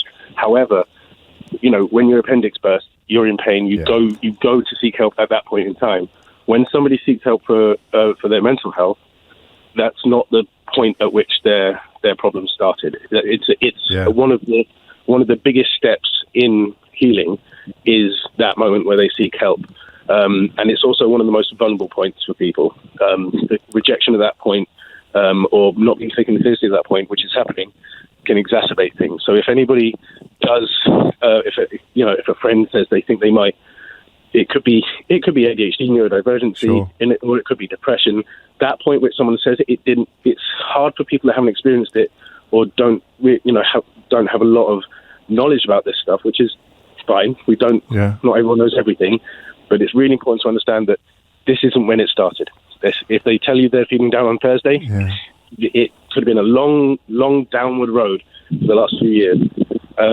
But in healthcare, that's obviously where treatment starts. That's when things start. This is the point that the patient presented. Yes, it will be taken into account that maybe they've felt low for X many years, but that wasn't. There were no notes for that. There's no tracking of that. Good Lord, I'd never thought of it like that. I wish you weren't. I say this to a lot of people. I don't think I've ever felt it as keenly as I do with you. I wish you weren't so well qualified to make the contribution to the programme that you've just made, Rob. It comes from experience. I mean, that's what I mean. I wish you hadn't had the experience, because it can't have been fun for you. A lot of this. No, but we won't get into that. We won't get into that now. But thank you for helping all the people that you've just helped, because we'll never know how many or how much, but it wouldn't have happened without you. I want to squeeze in one more call, but I'm right up against the news, so I think we'll talk to Lou. Hopefully, talk to Lou at the top of the next hour.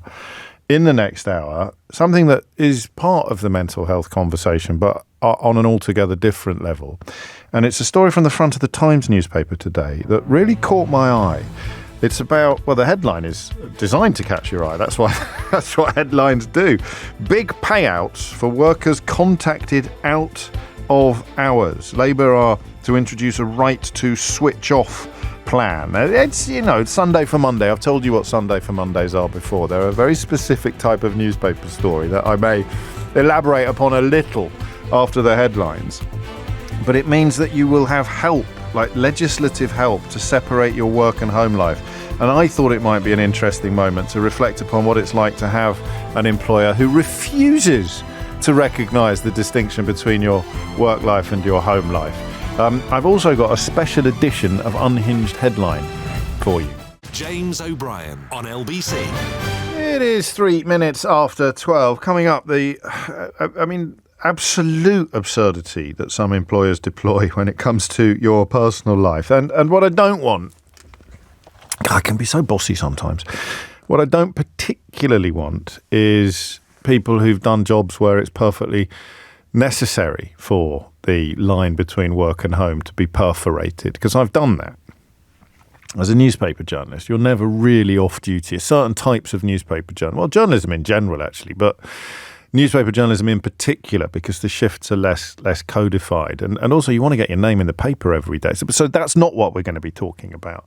We're going to be talking about people who absolutely don't need to be blighting your every waking hour, but just don't seem to recognise that you're off the clock, that your working day has a beginning and an end. I just want to know what that's like. Find the most extreme examples of managers or bosses who are likely to be the target of legislation being considered by the government that would see compensation paid to workers who have had their downtime, their leisure time, their me time, their family time, their personal time completely polluted by bosses and managers. So we get onto that a little later, but I want to take a couple more calls on this because it's a bit like property. Now here's a line you've not heard before. It's a bit like property prices. When somebody of a certain age tells you that they don't understand why young people today are constantly complaining about not being able to buy houses, they just need to work harder. We bought our first house in 1952 and da-da-da-da-da-da-da-da. And then you say, and most people who bought a house in 1952 don't need this, but somehow these are the opinions that somehow end up having the largest reach. And you say, well, how much did your house cost? And how much did you earn?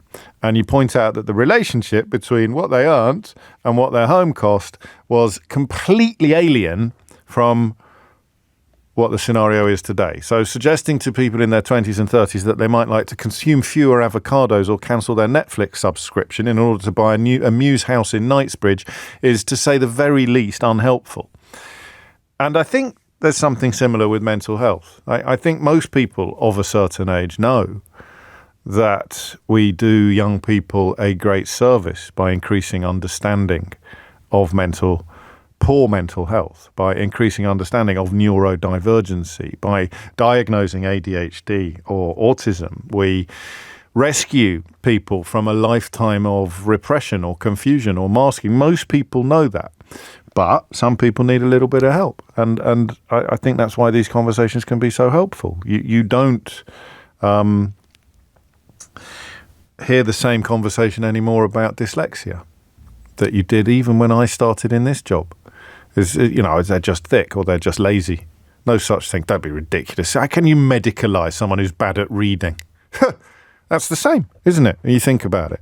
And so, 20 years from now, conversations about ADHD and other neurodivergences will sound the same as conversations about dyslexia do. And the idea that we spent time wondering whether it was actually real, and I used to say, if you were listening to this program years ago, you'll have heard me say, we just called it naughty in my day. Lou is in Bury St Edmunds. Lou, what would you like to say? Hello. Thank you for having me on. You're very welcome. I wanted to say I really identify with young people and how some of them are struggling. I'm 71 now, and 53 years ago I was at college. I just started college at 18 and went home after 3 weeks, and just to be told that my brother had been killed the day before. Oh, my dear. And I had a couple of weeks at home, and then my parents insisted I went back to college, and the doctor said you should go back, and so I did. And nobody, not anybody there in a position of, authority showed any iota of compassion or even mentioned it in 3 years. And what that did, really, was to set a pattern that has been there all my life. Gosh. You learn that the only way that you can get through is to basically, somehow it just disappears within yourself, and you learn that you work and you work and you work and you push it away. You bury it. You bury it. You don't talk about your pain. You bury it. You don't talk about it. My family didn't want to talk about it. This was a much-loved individual, yes. And we were very close in age, so we were almost like twins, very close in age. And that set a pattern whereby I thought I could cope with anything. And I became a head teacher, and this carried on. I can work hard. I can do this, I can do that. Any problems that come up, I can solve them. Right. And then I got chronic fatigue. Yeah. So I had to leave my job, which was hard. And I've, I'm gradually got back to the place I am now, yes, where I can live a fairly normal life. But I had a particularly bad sort of sequence of things happen to me from 2011 to 2020, with mum and dad dying, my other brother dying, my son really ill, and so on and so forth. And I just carried on. And then recently, with a marriage breakup that was unexpected, I learned that I couldn't cope anymore. And it was a bit of a revelation to me. Because you'd never admitted vulnerability before. I mean, chronic fatigue notwithstanding, that wasn't something you could talk yourself out of. Everything else you thought you could. Yeah, I did. Gosh. I didn't allow any vulnerability. And I suppose you just don't let other people in. You just think, I can solve this. It's almost like putting a little glass box. Which makes you emotionally absent for the people that you love as well, sometimes. Yeah, it does. And so what I've learned these last 2 months is that it's perfectly okay to fall to bits. It's perfectly okay to feel. But I've only learned that by surrounding myself with people who I can reach out to, and a doctor who I walk with, who does a cognitive sports therapy group. Yes. I've learned to not be afraid of feeling, and that has been a revelation to me. And it's still ongoing, and I'm still learning, and I'm still kind of rediscovering parts of myself and discovering new things about myself. But I just think it's essential that somebody listens to these young people, because it's a very vulnerable age as well. It is, and there is an awful lot to be worried about in their world. But possibly even more than there was in yours when you were their age. Yes, I didn't have all those external things. No, but you had the trauma of a loved brother not being able to mourn him properly, not being able to grieve. Yeah, that's trauma. Yeah. That's a trauma. It wasn't. I think it was about 50 odd years later that I actually talked about it to a therapist. Lou, crikey. And he was wonderful, the therapist, and. The other thing is that I've been fortunate in that I've been able to afford to go and see people. Yeah, and if you can't do that, what do you do? That is a question that we are probably going to have to ask on the programme on another day, isn't it? Because the access that actually the last caller, Rob, I think it was referring to, is almost impossible if you can't afford it. So what you're saying, for people who need me to join the dots, and I don't imagine anyone particularly does, is that you are now looking after your grieving 18-year-old self, and that frees you in ways that you never knew existed or you never knew you needed. Yeah, absolutely. Yeah. And as I say, it's been a really difficult process to go through, but I have been fortunate that I have a good network. Yeah, clearly you do. And we acknowledge the serendipity of it, because we know that network, that access is not available to everybody. It's lovely to hear you talk like that. The phrase I always come back to, and my journey was nothing like yours, but it's like discovering quite late in life that the house you've always lived in has a garden that you've never come across before. That's how I sometimes think of it. Yeah, absolutely. It's like, I've never seen that door before. What's on the other side of that? Oh, bloody hell, it's still my house. But now it's got this amazing garden. Thank you, Lou. Last word on this to Matthew, who's in Eaglescliff in County Durham. Matthew, what would you like to say? Hi, James. Hello. It's funny that caller has just mentioned paying for her own therapy. It's what I ended up doing. Because I got to a point where I felt there was no other option but suicide, and the medication I was on just wasn't helping me to even cope, let alone feel better. And I don't know what made me do it. I just started looking for a counsellor online and found someone, and I've been having therapy for 7 months now. and the person I was is unrecognisable now as a result. I mean, what are your sort of? I don't want to oversimplify your situation, but what would be breakthroughs in terms of therapy? What would be points that really changed your game? Well, one of the worst things about depression is it makes you feel worthless, and that you are a burden on everybody around you. And it was actually not that, but it was the root cause, which was that I had a bit of a childhood learned behaviour where being good or being a good person was represented by putting myself out for other people. Right. A people pleaser. And yeah. So when I was asked to do something, I would pretty much automatically say yes, regardless of how tired or well I was feeling. And I would just run myself into the ground until the point that I was exhausted. And giving time to myself. And you thought you had to be like that to be a good boy? To be a good person. To be a good person. To be a good boy. Yeah. And what the point I actually called about was my daughter's 19. Right. And she has significant social anxiety. Right.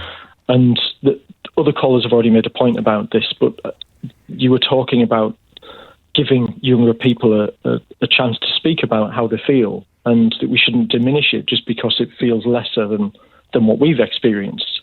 For her, she grew up in a household where me and her mum tried to help her understand how she was feeling, and we would talk about feelings a lot.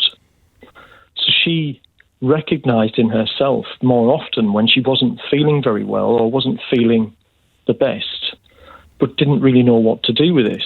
Yeah. So we'd given her the information, but not the tools. Gosh. And I think part of that generation now, I'm 47, so I think she's in the generation we're talking about. They're acutely aware of feelings, but they, like us, weren't taught to be stoic and put them all down. We taught them to bring them out. And then it feels like the NHS is playing catch-up almost. And then the system isn't there to provide the support that's needed. I think that's part of what the professor was saying, although obviously bits of it are a little less, I'm a little less comfortable with. But that is a call for systemic change. And you know, I don't think it's unduly cynical to point out the material benefits of it, let alone it's when I'll tell you who it makes me think of. It makes me think of James Timpson. They've just put in the House of Lords, and love him. Do you know who I mean? Yes, I love him. I think he's brilliant. I do as well. I think he's from your neck of the woods, isn't he? So anyway, that's by the by. Maybe a bit further south, but when he talks about doing the work that he does with prisoners and bring them into the family business and looking after the staff in a way that most employers would balk at. And he explains it as being good for business. So everybody thinks that he's this wonderful altruist, which he is. He categorically is. But he's not doing it. He's not John the Baptist. He's not doing it from a sort of Jesuitical system of sacrifice, which sounds a bit like what you used to be like, thinking that you can only prove your goodness by exerting yourself to the point of exhaustion on behalf of other people. He points out constantly it's good for business, a better business because it's full of happy people, and it's a better country when it's full of healthy, happy people. So whatever it costs in the short term, because politicians always have to bring things down to money, and so they do. That's not a criticism; it's just a fact. Then providing the tools that you've just described, making people aware of their problems but not giving them the tools it's the worst possible world, isn't it? Yeah, it's a source of guilt, but it's not our fault. I'm working through that. Aren't we all? We're all working through. We're all doing the work, or at least we're trying. Matthew, thank you. It's 12:17. James O'Brien on LBC. 20 minutes after 12 is the time. So again, part of the therapeutic process, look back on opinions you used to have and try to work out why you had them after you've realised that they were toxic. So why did I used to believe that if you work for somebody, they kind of own you? Where would that have come from? The idea that if you don't like it, I'll find someone else to do it. I'll find someone else who does. Would that have been a way of justifying the stress that I was put under as a young newspaper journalist by essentially, so what you do in these situations, and this is sadly why abuse can sometimes be perpetuated, a cycle of abuse can build up, is that you put a lot of effort into convincing yourself that it didn't do you any harm. And it's a very short hop from saying that this process didn't do you any harm to essentially saying that everybody should actually be exposed to this process and it actually does you good. So when I started thinking about payouts for workers contacted out of hours, I was not expecting corporal punishment to pop into my head. But it has done, because, as I've told you on a few occasions, I spent quite a lot of time convinced that corporal punishment was a good thing. Outwardly, and I thought inwardly certain, that adults hurting children deliberately as a punishment was a good thing. It was character forming. And of course, the reason why I thought that was because it was a way of minimizing the hurt that it caused me. So and compared to a lot of people, my experiences, particularly the kind of schools I went to, were not headline making, but being routinely brutalized, beaten is a good word, being routinely beaten did me harm, psychological harm. The physical pain dissipates quite quickly, but the psychological harm, the shame and the pain, and the effort I put into trying to dial down that shame and pain becomes a process of arguing that it didn't actually do me any harm. It was character forming, or it was good for me. And it's a tiny hop from saying it didn't do me any harm, it was character forming, to saying I think everybody should be beaten.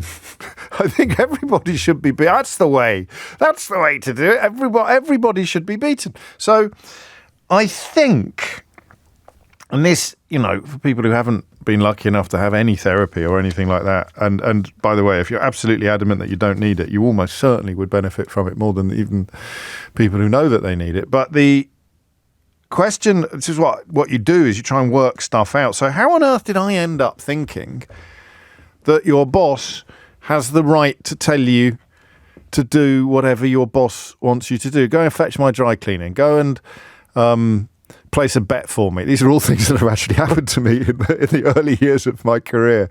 Go and sit outside that shop and go and queue outside that shop because I want some shoes that are going to sell out before they've even got clothes. So, and that it maybe within working hours, you could make a case for saying that your boss can do whatever you want.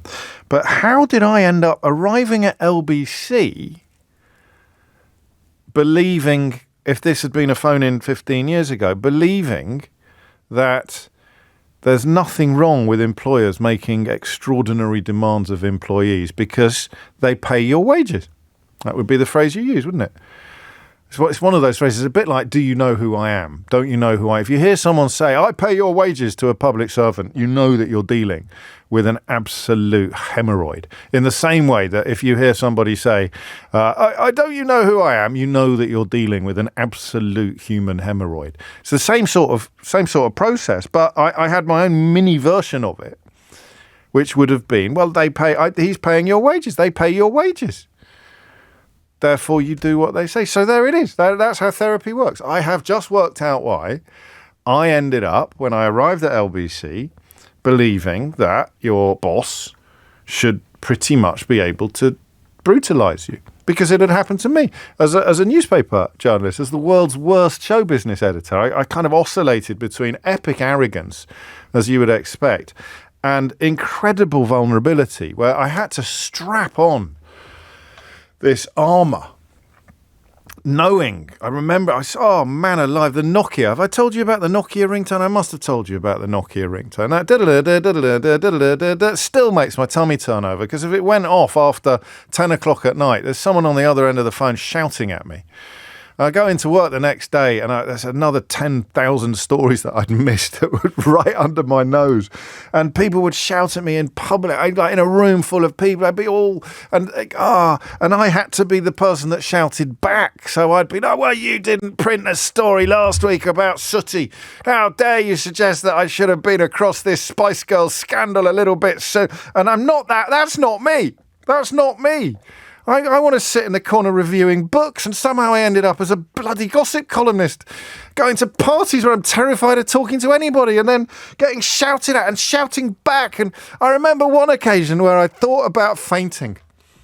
I genuinely thought about fainting. I'm standing there and I remember watching this little fleck of spittle make its way from the mouth of a news editor across. It caught the light as it arced across the space between us, and it landed on my upper lip. Some spittle from his mouth landed because he's shouting at me, and I had this terrible combination of characteristics. Number one, I went to public school, although I wasn't properly posh. For people that didn't go to public school, I was posh. Number two, the editor really looked out for me. The editor really liked me, which is a nightmare when you're dealing with the Neanderthals on the news desk. And number three, I came across, God knows how, I was very cocky.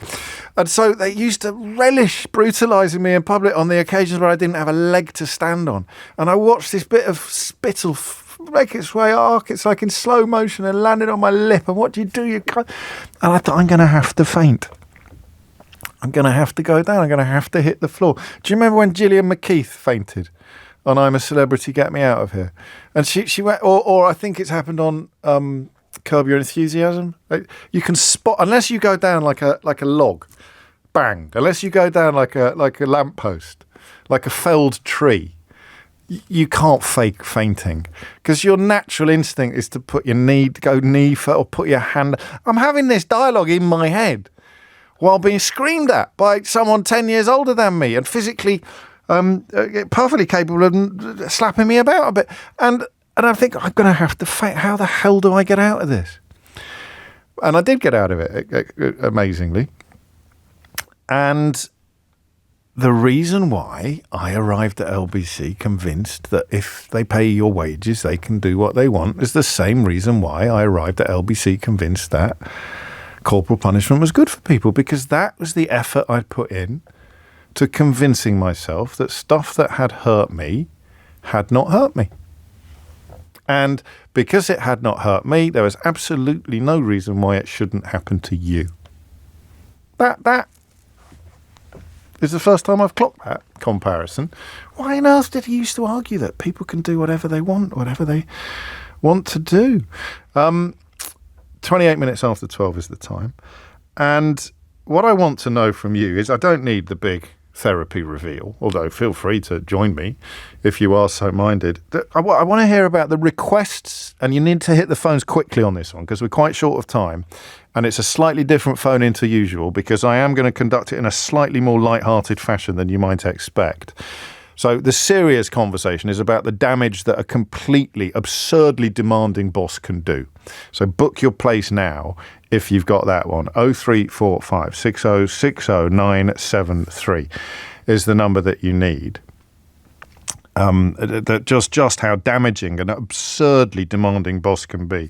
But alongside that, in the shallow end of this conversation, what is the most ridiculous thing your boss or your manager has ever asked you to do? I mean, the point at which you thought, I can't stay in this. This is so. It might be. Would you mind cancelling your holiday? Would you mind awfully cancelling your holiday because we've got a big shipment coming in? And any chance you could get married on another Saturday? Did you see what I mean? So there are two things here. There is the headline event, the thing that you look back on and go, what the hell was happening there?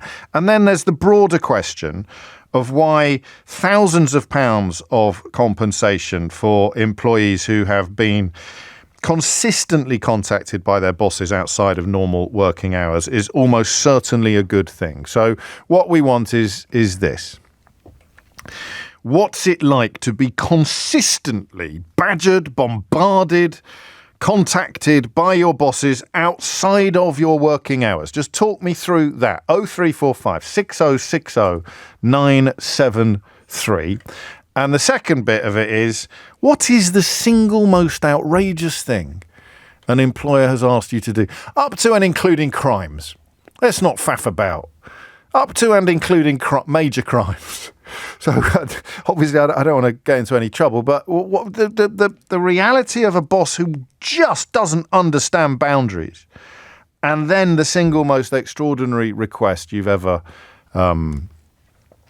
had had made of you by an employer, by a boss or a manager, all right? 0345 6060 973. Have I ever told you about the time my manager in a men's retail store asked to see my underpants? Have I ever? I don't think that necessarily counts, but it's in the right ballpark. Amelia Cox is here now with your headlines. James O'Brien on LBC. It's 12:34. You're listening to James O'Brien on LBC. Some of these examples are pretty special. Some of them sort of less so. The ones that aren't necessarily what I'm looking for sometimes turn out to be the funniest when we have conversations like this. I like this from David. Probably not what you're looking for, James, but my boss messaged me one morning asking if I could give her a call about one of my files which she was having trouble locating. Normally this wouldn't have been a problem, but I'd been made redundant the day before and I didn't work for her anymore.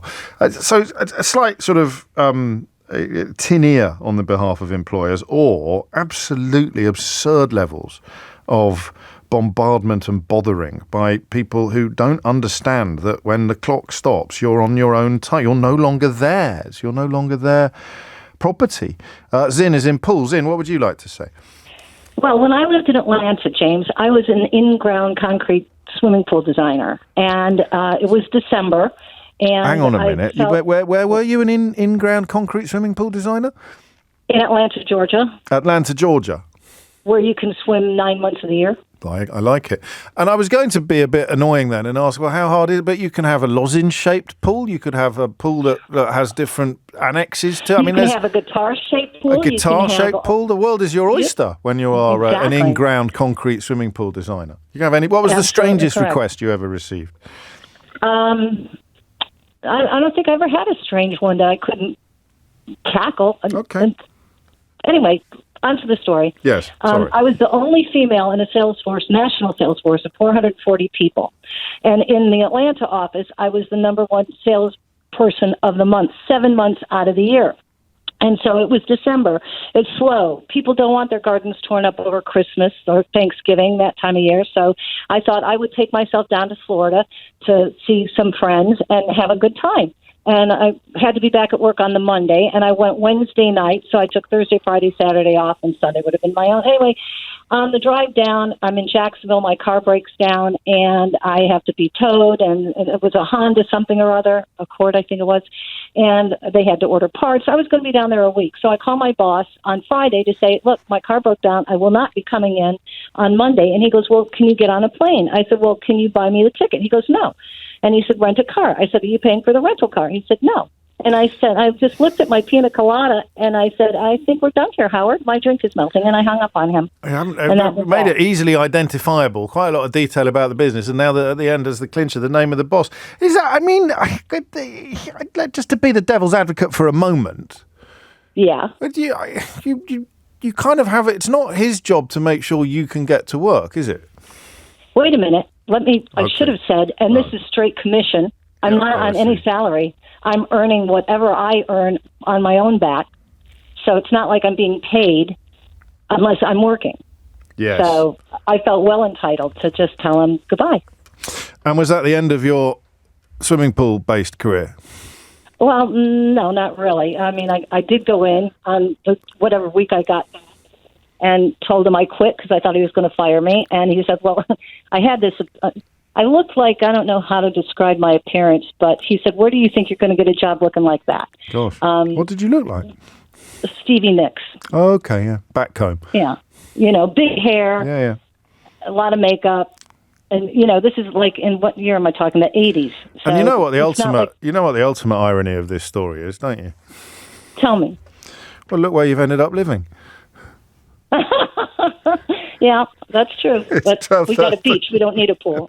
There you go. No pool in Poole. 12:38 is the time. 0345 6060 973 is the number that you need. Just a quick throwback, actually, Jane, because this really caught my eye to the conversation we were having in the second hour of the programme. So my dad's only form of punishment was physical violence, James. When he was hitting me as a teenager, actually, no, this is relevant to this hour as well. I asked him why he always hit us, and he said his dad had hit him and it didn't do him any harm. I said, I beg to differ. Katie's in Wandsworth. Katie, what would you like to say? Hiya. Hello. Hi. It was just a quick story. Basically, I worked at Wimbledon tennis over the summer in the queue, and we met this one guy that basically had been kind of sent on like a mission by his boss to queue, basically overnight, camp overnight, go through the whole queue just to get a ticket for his boss, basically. So he wouldn't go to the tennis himself? No, he basically sent one of his employees to queue for him That's and get him a ticket. So then he would phone his boss and say, you better get down here quickly, you're getting in. Yeah, when he had the ticket, yeah. When he was near the front of the queue. Yeah. Was he quite chill about that? Or yeah, he was actually, I mean, the spirit in the queue anyway is quite kind of... Because that might have been a cheerful. volunteer situation. He might have got extra money and I mean, it would be ordered to do it when you really didn't want to, would be the kicker, wouldn't it? That's the... Yeah. It was just quite funny seeing him there on the orders of his boss, basically. What did your job involve then? What is the job if you're working? I mean, what are you doing? Just making sure everyone's okay? Yeah, because there's obviously like a great number of people camping. So, I mean, we did have like particular roles like in the morning and stuff, but it was mostly just kind of speaking to people and keeping the spirits high, the tennis basically. Well, what would we do without you? A smoothly run queue, 12:39 is a prerequisite of any successful event. I'm actually getting too many messages coming in. Here's a good one. My boss thinks, this is a present tense one from Rob, nothing of contacting me out of work times. Well, that's got a religious element to it, hasn't it, Rob? So I don't know what the rules are when it comes to imposing on other people who don't necessarily have the same religious requirements that you find yourself in. I see a lot of social media go-getter entrepreneur types thinking that tough times create strong men and easy times create weak men. That's very relevant to the conversation we were having earlier, and it ties in with this one as well. I asked for a day off for a friend's funeral. It was on my 20th birthday, and I was asked by my boss whether I was sure it was for a funeral. They then went on to say that you can take the day off this time, but don't make a habit of it. Gladly, I didn't need to make a habit of attending funerals on my birthday. And I quite like this. It's again, Kirsty, it's a client, isn't it, rather than a boss. But in a sense, if you're self-employed, then your clients are your boss. A bridal hair and makeup artist. I had one bride ask me to reschedule my C-section to the day after her wedding so that she could have her makeup and hair done by me. I suppose you could describe that as a compliment. And Ash makes, well, I think we should do more on the programme. And I often say we should do this more on the programme, and then I forget. International comparisons, so we actually get an idea of what it's like in the UK compared to what it's like elsewhere. Ash says, I work for a Swedish company. It is written into my contract that I can only be contacted whilst on leave once per year. If it happens twice, I am compensated with huge payouts and bonuses, which ensures that they leave me alone whenever I'm on leave to relax and enjoy my life away from work. That's the point, isn't it? When you're never off duty. Now, on newspapers, I'm sure it's different now, but that is it was kind of par for the course. It was the same for my father. A phone could ring at any point, day or night, and he would be required to get in the car and go and cover a story. But you absolutely know you've signed up for that. I'm interested in what it's like to have a normal 9-to-5 job with a boss or a manager who refuses to reflect or respect the fact that after 5 and before 9, you do not work for him. Germany, similar as well. In Germany, you're not allowed to contact him. Your employer is not allowed to contact you outside your working hours by law, says Alex. And I think that's probably the way forward. Charlie's in Cranley. Charlie, what would you like to say? Hi, James. Hello, Charlie. I have a Robert Maxwell story. Robert Maxwell. Oh, go on then. This will be good. It was during the 1980s. You may remember when he launched the London Daily News as a kind of stalking paper for the Evening Standard, and it lasted about 6 weeks. Yes. Anyway, I worked for the advertising agency that helped him launch this, so we did all the marketing for it. And a mate of mine was account director on the business. So we were in our 20s, I guess. Anyway, Maxwell, this was pre-mobile phones or the widespread use of them. Maxwell would insist that this guy, Adam, this friend of mine, would have to give him a telephone number where he could be contacted 24 hours a day, 7 days a week. Wherever he was, whatever he was doing. Wherever he was. So one evening, he got invited out for dinner with his girlfriend. Yeah. To a dinner party, and he just phoned up Maxwell's secretary and said, this is where he could be reached. Anyway, 1:00 in the morning, Robert Maxwell, the hostess of the dinner party, the phone went. She picked up the phone, and she went, "Adam, there's someone called Maxwell on the phone for you." And he went, "Oh my God!" So he got on the phone, and Maxwell said, "Adam, I want you in Headington Hall at 5:00 this morning." So 4 hours later. He's on a string, isn't he? It's control freakery and bullying. But in the 80s, I'm not going to say it was acceptable in the 80s because I think that's a cultural reference that will go over your head. What about the sort of Gordon Gekko? Did Adam enjoy elements of this because it proved how important and what's the word I want? Essential he was? Well, the end of the story was that he got to Headington Hall at 5 in the morning, and Maxwell had left in his helicopter to go to Cornwall. So that was pretty grim. But no, the dark side of this was that Adam had a more or less a nervous breakdown. Oh, I see. Yes, because you cannot stay on an even keel when you're being bombarded with utterly unexpected missiles at all. The next missile could come at any point, so you can never relax. No, and I think he was he was psychotic, I guess. Maxwell, yes. He's certainly a very challenged guy. I haven't heard a Robert Maxwell story in years. Charlie, thank you. 12:45 is the time. James O'Brien on LBC. It is 12:48. Dom's in Wandsworth. He says, if one employee comes an hour early and leaves an hour late, and the other comes dead on 9 and leaves dead on 5, then I'll be promoting the one who puts in the extra time, which is great. I'd promote the one who was better at the job, Dom. But horses for courses, I suppose. And also, you shouldn't be stealing off your employees like that. That's 2 hours a day of wage that you're stealing, which is a terrible example. If it's okay for you to steal from them, then maybe the one who comes in early and leaves late will think that it's okay for him to steal from you. Maybe he's waiting for you to go home before he sort of empties out the stationery cupboard or helps himself to all the Nespresso pods. Or the kitchen. I'm giving away clues here as to what I pilfer, what I routine. I don't pilfer. How dare you suggest that I pilfer things? What would it be? Kitchen roll and Nespresso pods. 12:48 is the time. Employers who don't seem to acknowledge that employees have a life outside work. Robert Maxwell's getting quite a few. Who knew there were so many former Mirror Group employees listening to the programme? Tom's one of them. He goes, I worked there in the 80s, James. Apparently, he used to call senior staff and board members to Headington, this was his country home outside Oxford, on Christmas Day for meetings, for no particular purpose other than to make sure that they came, and if they didn't, they could be fired. That's the kind of attitude I'm talking about, and oddly, that was in newspapers.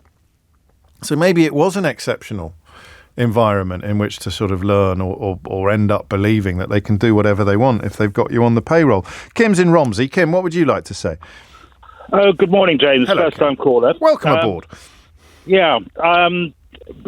Again, like your previous call of pre-mobile phones, in the 80s, I was working for an estate agents in Knightsbridge, and my boss, a very wealthy man, had a rental investment very close to Harrods. And he, on a Saturday night, managed to track me down to another colleague's 40th birthday party, or 30th, doesn't matter. But anyway, he tracked me down there on the landline and asked me to go and break into his flat. I was living in Tooting at the time, to break into his flat, to turn the alarm off, which was a second-floor flat. So I... What was it about your performance as an estate agent that made him think you might have a sideline as a cat burglar, Kim? I've got no idea. But, actually, I think he knew I did a bit of rock climbing. I thought you were going to say robbery then. So did you? It could have been either. So did you? And did you rise to the challenge? Yeah, well, he was a big boss. Yeah. Sadly, he's no longer with us. But he'd made a lot of money, and it was a very successful firm. So you're not allowed to say no. That's kind of what we're describing, isn't it? Yeah, really? No, there was no way I could say no. And fortunately, by then I hadn't had anything to drink, so I was able to drive. And I drove up there and managed to get the caretaker to let me into the common areas, and I got into the back and then climbed up the staircase, the fire escape staircase, to the second floor and broke in through the back through the kitchen window. He'd given me the code for the alarm, so I was able to turn the alarm off. Managed to cut myself a few times because I'm too clever. But anyway, all good, and the caretaker said that he would climb up there and seal up the window with newspaper or whatever until somebody could fix it on Monday. But anyway, I got into work on the Monday, and about 2 hours into the morning, his wife arrived as a thank you present with a live lobster for me. A live lobster? Yeah. As a thank you for breaking into his flat and turning off the burglar alarm. Yes. It's a different world, Kim, isn't it? Honestly, what was it Scott Fitzgerald said? The rich are not like you and I, or something like that. Yeah, so they got it, or she'd found it in Knightsbridge. They have them in the fish tanks of restaurants, so I don't know where she got it from. They've got them in Harrods. I don't know if they did then, but they're in I was in the food hall in Harrods yesterday, as it happens, and they had lobsters there. But I mean, what an odd thing! They have that wonderful fish display, don't they, as well? Extraordinary. I bought some Nigerian prawns. Unfortunately, I had to sell a kidney in order to buy half a dozen, but they were more like langoustines. They're the biggest prawns I've ever seen. I put them on the barbecue last night. It was a triumph, Kim, a triumph. But as a young man about town in his 20s in Knightsbridge in the 1980s, I can't imagine that a live lobster was top of your list of sort of desirable bonuses. No, cash would have been nice. Exactly that.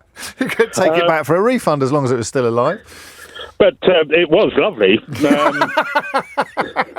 and also you added to your repertoire a crash course in how to prepare a lobster. Thank you, Kim. Phil's in Liverpool. Phil, what can you tell us? Hi, James. How you doing? I'm all good, Phil. What happened? Well, I sort of look back on it and smile now. It's anecdotal, but at the time, it really did break me. Really, actually did break me. I had a guy I was working for, and 2-3 times a week, he would send me these big, long, bullet-pointed emails, which he called brain dumps, of stuff that had occurred to him. And I would get these like 8, 9, 10 o'clock at night sometimes.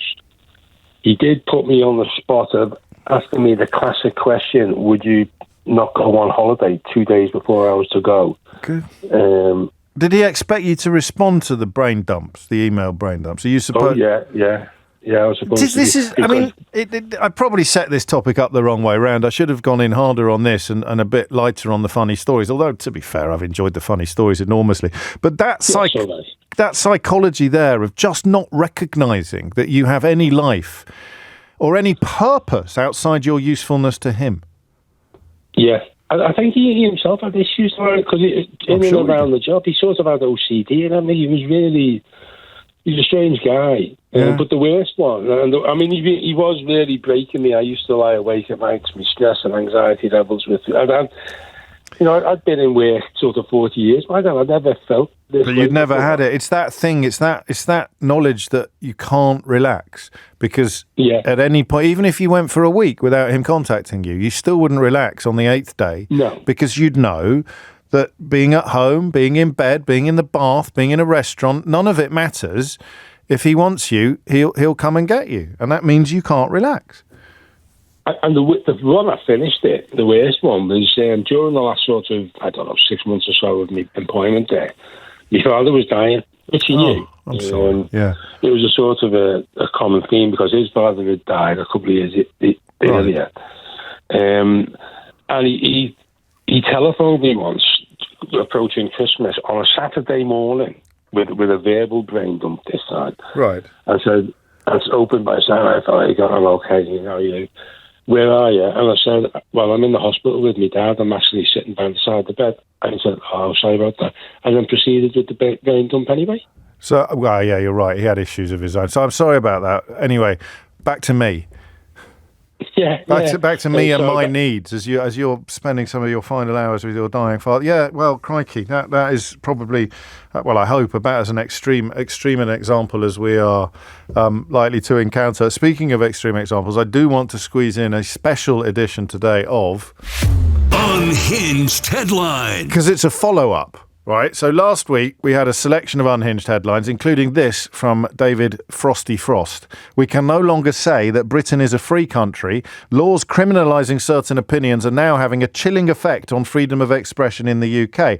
A load of old codswallop by any reasonable measure, but somebody with more time on their hands than I've got has clocked the fact that less than a year previously, when it was a different kind of protest, when people were protesting for a ceasefire in Gaza, people wanted a ceasefire in Gaza, and they were having protests, the same man wrote under the headline, "It's not anti-free speech to restrict demonstrations. We do need to protect freedom of expression, but these aggressive protests aren't civilised dissent. So racist riots targeting asylum seekers, hotels, mosques and police. We can no longer say that Britain is a free country." And then marches calling for a ceasefire in Gaza. "It's not anti-free speech to restrict demonstrations. We need to protect freedom of expression, but these aggressive protests aren't civilised dissent." So a special edition thereof. Unhinged Headline. And the last word, staying, I think, oh no, it's not a fish restaurant. George is in Chelmsford with the last story on this unreasonable bosses. What happened, George? Hello, fella. Well, Hello, mate. about 10 years ago, I found myself in the fast food restaurant. Oh, yeah. And working. I remember... Say again, sorry? Working or eating? Working. Okay. I was working. Okay, carry on. And I finished my shift probably about 4 or 5 o'clock p.m. And as I walked out the door, back then there was my dad. He was ready to pick me up, as per usual. However, he looked very different. And as I approached him, he said, "Things have changed with your granddad. Oh, no. Things are looking for the worse." Right. So we quickly got in the car and we drove from Essex all the way up to Norfolk.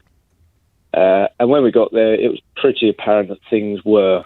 It wasn't going to be very long until he was going to die. He was in his 80s and he was ill for a good 10 years. And after learning this knowledge, I picked up the phone and I phoned into work just to say I wasn't going to be there the next day or two. Yeah. And explain the situation. And our boss at the time, she simply replied, "Okay, but now think about me. I've got to try and get someone to cover you last minute. This is all a bit inconsiderate. And next time, next time your granddad passes away, try and give me a bit more notice. Think about it." Yes. Exactly that. That is the mindset. I've got to crack on, George, because Sheila's back from holiday and people are itching to hear what she's been up to and what thoughts she's embellished and polished. If you missed any of today's show, you can listen back on Catch Up on Global Player, where you'll also find all of LBC shows to catch up on, as well as all of Global's live radio stations. So download Global Player for free from your app store or head to globalplayer.com. Coming up at 4 on LBC, it's Tom Swarbrick, but now it's Sheila Fogarty. James O'Brien on LBC.